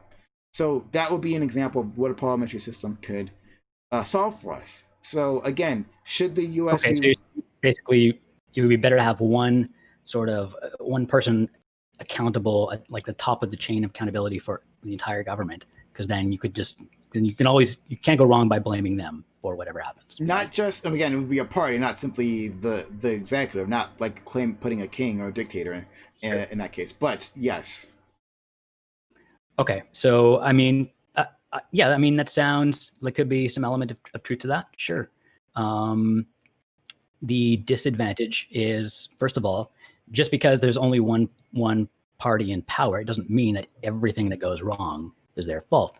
Because you still can't compare with what, a counterfactual, what would have happened, would things have been better or worse if some other party was in power. So it doesn't necessarily give people that much more insight into how good of government they are. The other issue is, of course, you can simply look at the results of what happened, right? Like, but they can't just look at the results. Like, this is what happened. It might be Donald Trump right now, Donald Trump's party, and he would have permanent control of the entire government instead of having Congress, the House of Representatives controlled by the Democrats right now and able to push back against Republicans. Anyone else before? Yeah, we've had like big life-changing events happen in this country where we've had split leadership and we've done fine. 9/11 is a great example of that, where the Democrats controlled the Senate and the Republicans controlled the House, and we were able to mobilize extremely quickly and do whatever we needed to do to get them over there in Afghanistan, right? So hell yeah, we had to look for those nuclear weapons, dude. Those weapons of mass destruction. We got lots of people in the House and in the Senate to agree on a lot of bills that were a big deal at the time. So I don't see how we couldn't have a leader that came out that actually acknowledged the problem when it started happening and have a good conversation with the entire country and bring us together in a way that we could actually be prepared to to fight this virus in a much more I don't know, a better way than how we've done it so far. So my And in a parliamentary Go ahead. system, you still have minority governments. In fact, if you have like a proportional representation system, you almost always have minority governments, pretty sure. And then, so that means the party with the most seats is always going to have to make a deal with some other party to do anything. So you're still going to have the same issue, basically. So, well, I think people in my chat, when who are regular viewers of me, when Arguments made that statement about 9/11, our response, especially going to Afghanistan war, they could know exactly what I was thinking when that happened. That's a derailment, and we won't have to go down that path. But that's something. I was just pointing at the leadership at the time and everybody coming together. That's literally what I was. No, I understand. I was just like my own mental state kind of tilted from the last when time. you yeah, but it's not. That's okay. So maybe I don't know. Maybe I'm phrasing this wrong, but let's try it in a different direction. Should the American people, seeing the response and comparing our response, our results to other countries who have not, who aren't seeing unemployment spike the way it's spiking, who haven't seen the deaths, the raw number of deaths that we've seen, who haven't seen the infections per capita that we've seen, looking at those other countries, should the American people would it be rational for the American people? Would it make sense for them to lose faith, to have less faith in the American system as it stands? No. Yes. No, I don't. I heard a no, I heard a yes. Before. Who said yes, first of all? That was Last username. I mean, I say it depends, like, compared to what. I mean, if you had a lot of faith that they could, the American government could, like, optimally deal with a crisis like this, then you probably lost some of that faith at this point. If you already had the opinion of government that I had, then this is nothing surprising to you at all. So. Fair enough. Okay. And your last username being Ancott, let's not forget that. And we thank him for being here. Mindwaves, what's your opinion? I don't think that you should lose faith in our government just because of like one administration's bad response to a pandemic. I mean, that seems like a really good way to like discourage voters from participating. I don't know. I think that like this says nothing about our democracy, and it says everything about like well, maybe it does in the sense that, like, you know, our democracy, like, elected this administration. But I mean, other than that, I mean, I think that the only way we can really talk about preventing something like that from happening is enfranchising more people to vote, getting more people out there to sway the elections in a more favorable direction for them. Once again, 3 million more people did vote for Hillary Clinton than Donald Trump. Donald Trump is still president. Yeah, but if you're just gonna say that, like, I don't, this feels like the like elections are a liar sometimes. I'm not trying to do that. I'm not trying to. I'm trying to. But I mean, you're saying, but like the example you brought up of as a solution was that more people need to vote, and I'm saying that a lot of people did vote. Many people voted, and we still have the result. And in fact, more people voted for the other person than they voted for him. So I'm not trying to invalidate what you're saying by saying electoral college. That's not what I'm trying to do. But I'm trying to point out that the solution you're saying doesn't really take into account what actually happened. And then you said this is a singular incident. I'm trying to expand this to other instances. So we could look at our market failures, or the crash in 2008. And the things that led up to that, right? The governmental decisions that led up to that. And I think, well, I would say, maybe other people wouldn't say, that the influence that Wall Street exerted on our Congress, right? The influence they were allowed to exert helped set the stage for that. That the Democrats, for instance, kowtowing to corporatism, helps set the stage for that, along, of course, with Republicans as well. And then you can look at our response to, or our non-response to climate change, right? Yeah, this is the biggest crisis that humanity is facing. And what's happened here? Nothing's happened here, right? We've had Obama make Your changes on argument, the though, edges. like, what are you getting at? That Republicans are the real enemy? Like, I don't, Well, or I'd say Democrats are the real enemy. No, I Like didn't that say they that. failed us by like, I didn't say like that. I don't know. Like I understand that Hillary Clinton's got more, like she got the popular vote, but she still didn't run a good campaign. She didn't run a campaign that fucking was able to get her the electoral votes, which is what actually matters. To have, or to even like give like credit to this idea that like, oh yeah, but like the system just failed us because look at Hillary Clinton, like had the popular vote. Like the having more people vote doesn't matter because look, like she already did have more votes. Like that's completely fucking irrelevant. My whole point is that like the election could have been swing. She could have had the electoral votes she needed if more people did turn out in those elections. I don't know what you're getting at here. Okay, Sorry. Okay, fair enough. You don't seem to understand what I'm saying. So once again, I was pointing to a failure. Being that the person that didn't have the popular vote didn't win. However, okay, that's not a failure though. Okay, that's like literally the plan, right? Right. Yes, but that would be I would. Okay, sure. I guess you could say that's how the system is designed. I'm saying this, that looking at the results that system right, of that electoral college, we might be able to say that the wrong person was elected, the will of the people was not followed, and so that is a flaw in American style democracy. Okay, but that's not the only failure, and I'm pointing out all these other things that have also happened. And I'm not saying simply that Democrats are the enemy. That's not what I'm saying. That's not what I said.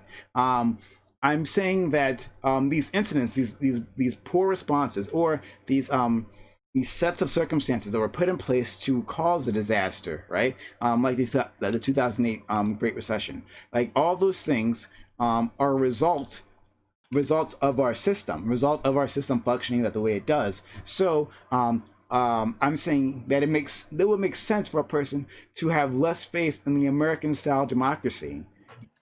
Because of that. Again, I'm not telling people not to vote. I'm not saying, I didn't say that. Please don't tell me that I said that, because I didn't say that.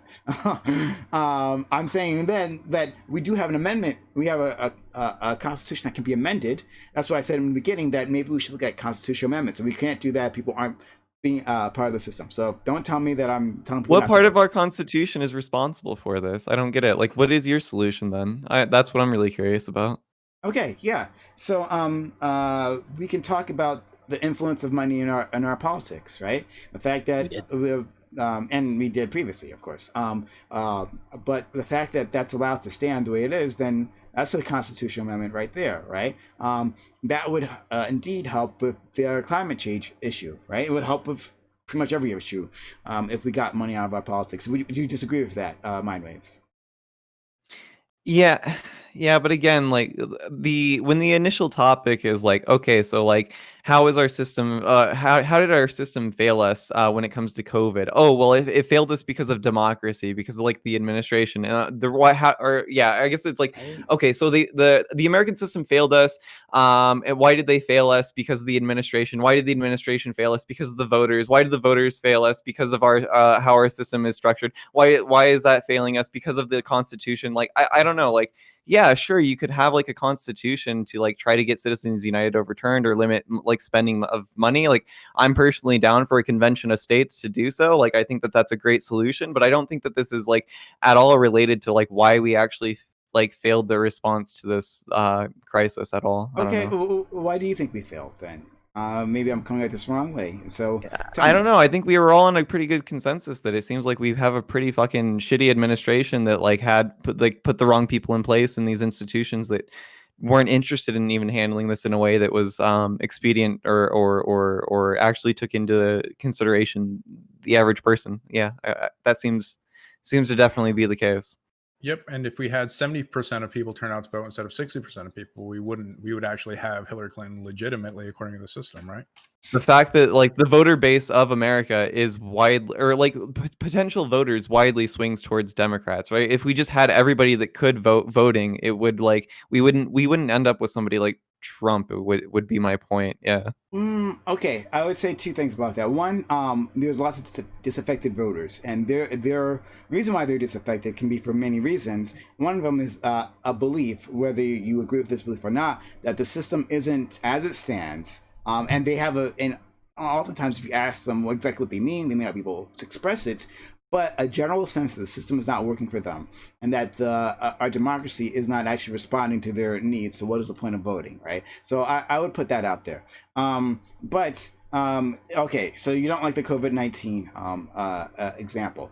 Wait, what is that? Wait, what that previous point though? What is that? What is that counter towards? Like, what are you arguing for there? Like, what are you arguing against? No, you're saying that simply more voters voting. I'm saying that some voters have a reason for not voting. You can argue whether Yeah, that's a I good get reason that or some not. people are apathetic towards like voting because they feel like the system doesn't represent them, but that's the whole point. We would make a system that does represent them, that like encourages them to go out and vote, and helps them realize how their voting is important within this sort of democracy, right? Like Okay, so that so this sounds like idea a that like, systemic well, yeah, but change. people are apathetic. That sounds like it's well, first of all, we have to create a system that would do that, or change the system. That sounds like a systemic change. So I think, all right, well, maybe we're on the right track here. Well, of course, that's how we address all these fucking problems. It's not like I'm saying we should just go out there and encourage people to vote, forehead, right? Like, yeah, these are systematic problems that have like systematic solutions for sure. Okay, so well, great. So we're you and I, we're our minds are coming together. All right, then, and I want to hear other people because I've left everyone else out of this conversation. I apologize for that.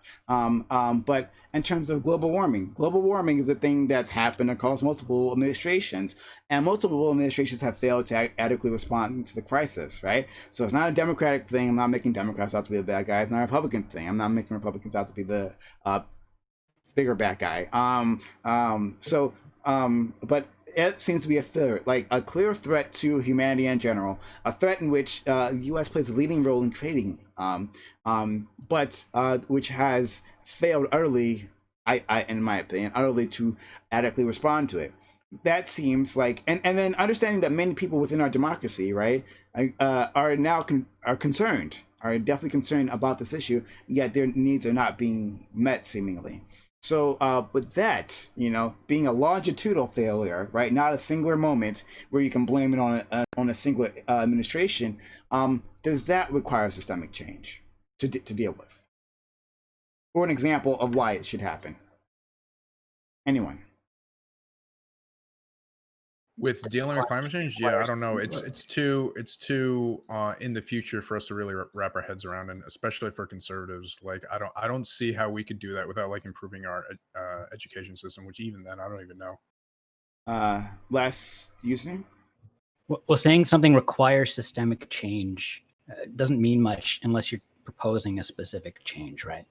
Like, well, I have, but go ahead. Yeah, but like it's not like conservatives are going to disappear if we change the system. They're still not going to like vote or do anything for these things, right? So conservatives, conservatives in our country don't act like conservatives in other countries. There are conservatives in other countries who have many of the same core values, but yet they don't. The amount of disbelief in climate change in the U.S. is like there's no comparison to other countries. Why is that the case? Because in the Republican Party, right, and well, not just the Republican Party, but in any case, there's been a push by fossil fuel companies, right, to put misinformation out there in public, and then to subsume our government, to undermine our politicians by buying them out, and pushing the thought that this is all a hoax. Global climate change is a hoax. And so it's become a cultural matter within conservatives here that climate change is a hoax. It's not something we should worry about, so let's not bother. So that sounds like a systemic failure in which, again, money is applied to our system, right, to allow for these outcomes that we don't see replicated in other countries around the world. So that sounds like a failure of our system, again, to adequately respond. If our system is so easily corruptible, for instance. It is. I mean, there's also, it's also become a cultural thing on the other side where people, think the world is going to end in 10 years and go nuts about it and use it as an excuse to bring in all sorts of like political ideologies that don't have much to do with the problem. The point is, people are very bad at dealing with kind of difficult issues like that require an expert understanding to really have any objective knowledge about. So it's like practically impossible for the vast majority of people to understand that issue, except through, through dogmatic knowledge that's just spread around socially. And that is the kind of knowledge that politics really that works with, right? So the issue's been politicized. You've got two big political parties that are putting equal amounts of resources into convincing people of just like to be overly alarmed about it and to be under concerned about it. And that makes it very difficult to actually solve the issue. That's a systemic problem. It's not, now I don't know what kind of system would solve the problem. I don't think, even my favorite political system is not a silver bullet for solving that problem. It's a really difficult problem. I think that the political system we do have now exacerbates it by polarizing everybody about it.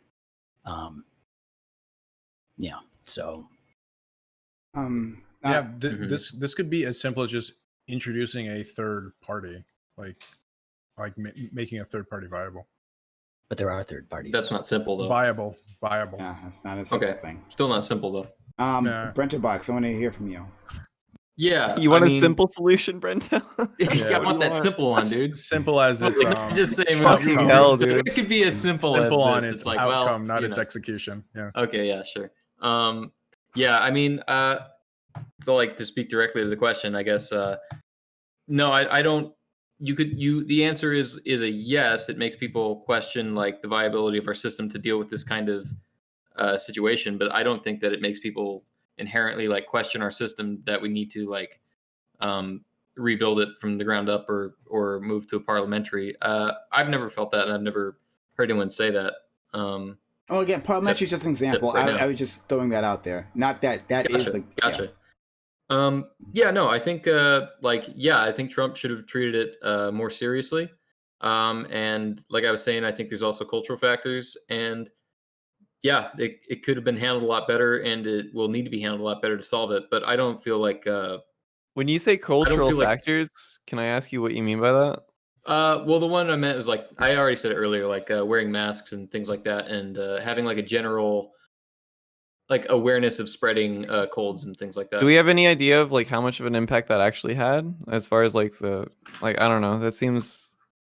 I mean, I don't have any data or anything like that, but as far as because a lot of these you're not allowed to go outside about masks in Washington, or go into businesses and things. So obviously, someone thinks it's important.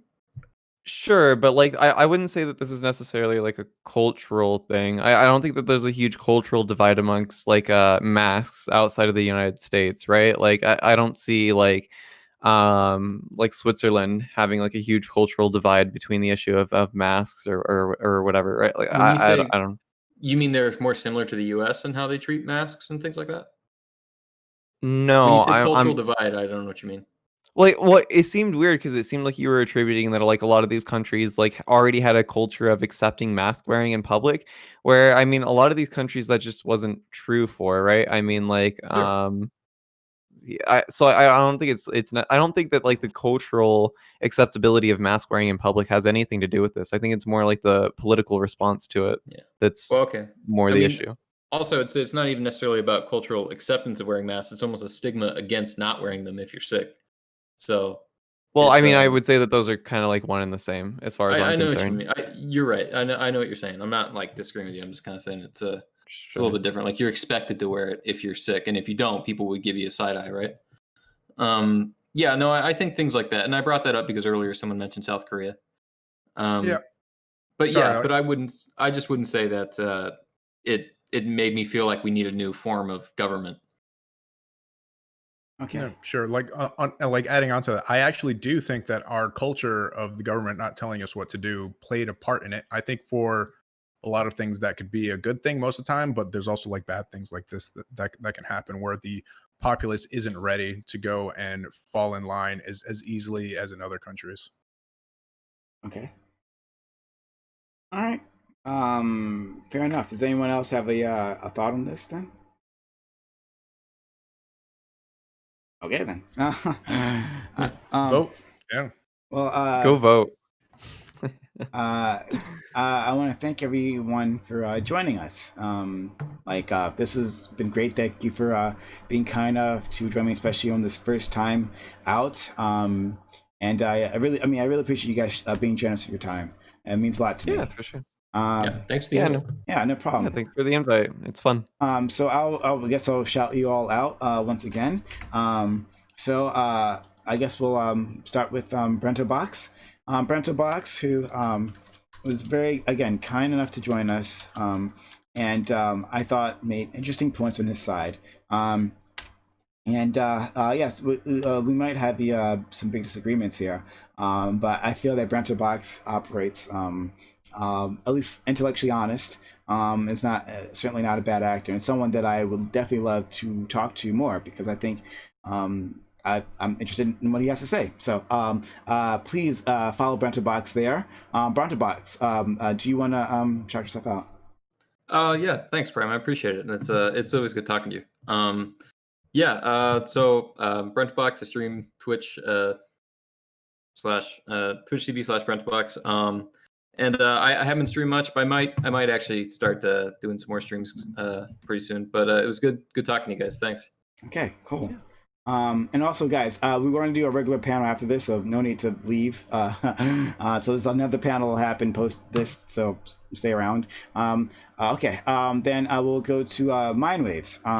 Mindwaves, who I'm thankful to be able to get to know now. I think it's quite intelligent, I think you have an interesting perspective on things. That also does different from mine. But I think I don't know. I feel like it complements it in certain ways. So far, all my interactions with you have been so great. I thank you for being kind enough to be around. Do you want to? I think I'm doing a bad job of this, but can you? No, you're doing fine. I love it. Thank you so much. You're really good at flattering me. No, it was fun. I'm glad you invited me on, and it's good to see. I'm glad you're doing a weekly show. This is weekly, right? You're doing this shit. I plan to. Yeah, you gonna keep it on Tuesdays and shit? No, I'm not gonna compete with our dear friend Chud Logic. He'll crush me. I plan on doing Monday, but he switched his to Monday for this particular week. So Mondays are probably. Yeah. Got you. Well, Monday's going forward. Check that out again, guys, next week. So thanks. Yeah, as far as my shit, if you guys want to know what's going on with me, the only thing I have to shout out is I'm gonna be on is it like the Raj recruitment show or whatever? I don't know. Clint invited me on that. It'll be Thursday. So I'll be on there. I forget what time. I think it's like 4 p.m. Central or something like that. I don't know. And then I also have my D&D that we're going to be doing every Wednesday at 7 p.m. Central. So check that out. To this week, this coming Wednesday is going to be our second episode. You didn't miss much on the first one. Our campaign's off to a good start. So if you want to catch it, this Wednesday would be the one. Oh yeah, true. It's not Raj anymore. It's Austin, huh? It's so fucking, what a dumb rebrand. Anyways, all right, yeah, that's basically it. Thanks. Fair enough. Last username, who is a channel regular, I would say, and I'm glad that he is. He definitely, once again, kicks our debates up a notch. There have been times where my panels have been stale. Last username comes in, begins arguing against us relentlessly, and then all of a sudden we've got a show. And he's quite skilled at that. Even though him and I definitely disagree on a wide range of issues, I'm always so thankful that he decides to spend his time, his valuable time that he could be doing anything else, in my channel. So thank you for being here as well. Last username, do you want to shout yourself out? Yeah, I'm last_username here on Twitch. I am a libertarian. One of the few libertarians in Canada. And on my channel, I talk about liberty and do a lot of reading. We're reading Open Borders by Brian Kaplan right now. And it's a lot of fun and educational. And great to be here. I thought this was fun. I like this. I like the size of panel. Like 6 people is a really good number. It's not too crazy. And it's enough to, get a range of ideas and keep the discussion going. So thanks a lot for having me. Well, happy to do it anytime, and I'll see you. Definitely see you on your open panel as well. Of course. Good talking to you guys. And just to be clear, though, it was only this size because people canceled or didn't show up. But I'm very much thankful to those who did show up. So it makes sense to actually invite more people because I don't know. Who knows what'll happen on game day. But again, I'm thankful for all of you. Now, All Grimace. Go ahead. Despite being a StarCraft 2 Zerg player, I've invited you on my panels, and I've regretted it every single time. I've extended this olive branch, and I think it's been a disaster for me personally. No. Wait, Grimace, do you actually play Zerg? Yeah. You're fucking disgusting, dude. Right? Way to go, dude. Exactly. I got masters running the Roach, the 8-minute Roach strategy. You're And terrible. and You're I actually a retired bad human right after being. The that, worst. yeah. Thank you. Dead to me. What do you play, or do you have a preference to Mindwaves? Protoss, yeah. Hell yeah. This is why we're friends. This is why we can't be friends. This is why we can't be friends, Grimace. Okay, all right. Yes, Protoss all the way, the Golden Armada till I die. Hell yeah, space plants. Let's fucking go, dude. They are space plants. True. Grimace, who has been kind enough to join my other walk-on panels, who I've also very much enjoyed. He's got always an interesting perspective, and he argues it very forcefully. He doesn't back down, which I like a lot. I'm always thankful to see more of him, and I hope to see more of him in the future because he's been quite a nice person. He's been kind to me and kind to my channel, and I think he's just great. So, Grimace, would you like to shout yourself out? Yeah, sometimes I get tunnel vision. I see a little red, and I make some really bad arguments or say some dumb things. For instance, Sunday I called somebody who was Jewish or accused them of using the Third Reich's propaganda strategy in defending anti-Semitism. But for the most part, I'm trying to calm it down, and I go on these panels to argue because I love arguing.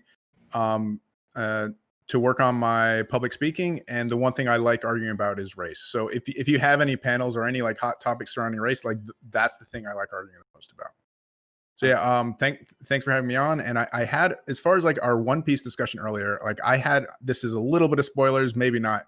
Like I had a theory with my friend that when Zoro came back with that slashed eye and it looked like he was missing an eye, I said he is holding that eye closed on purpose. Like that was my theory. So I don't know. Don't spoil me. But if so, I think I'm pretty good at, because I didn't see anybody else making that prediction. We but still me. don't know. Lots of people have made that prediction. We still don't know. So, oh, really? Yeah, okay. We have no idea at this point. So there's that. Okay. Last Tuesday wanted me to shout out. Last Tuesday night I'll be having a debate on Tiberius's_D channel. I think I can shout out his channel right here. But him and I will be talking about, I believe, the ethics of capitalism or something. So it'll be a debate between me and him, which will be moderated by Tiberius D over on his channel. That'll be on Thursday at 8, I believe, right? No, 7. 7 p.m. Eastern. Yeah, you can find us there. I'll remind you guys again, of course. But yeah, I guess that's it. I'm gonna have my regular panel. Any of you guys are free to stay if you want to, but if not, that's fine. You can go off to the magical lands you're from. But I really appreciate your time here. So thank you very much, guys. How long are you gonna be running the after panel or whatever that you do? I usually go till 5 in the morning. Oh shit! All right, awesome. Hey, well, I'm gonna go get something to eat and munch on and shit, and I'll probably come back later. All right, cool. All right, and of course everyone else is welcome. Hell yeah. All right, bye guys. Cool. Take care. All right. See ya.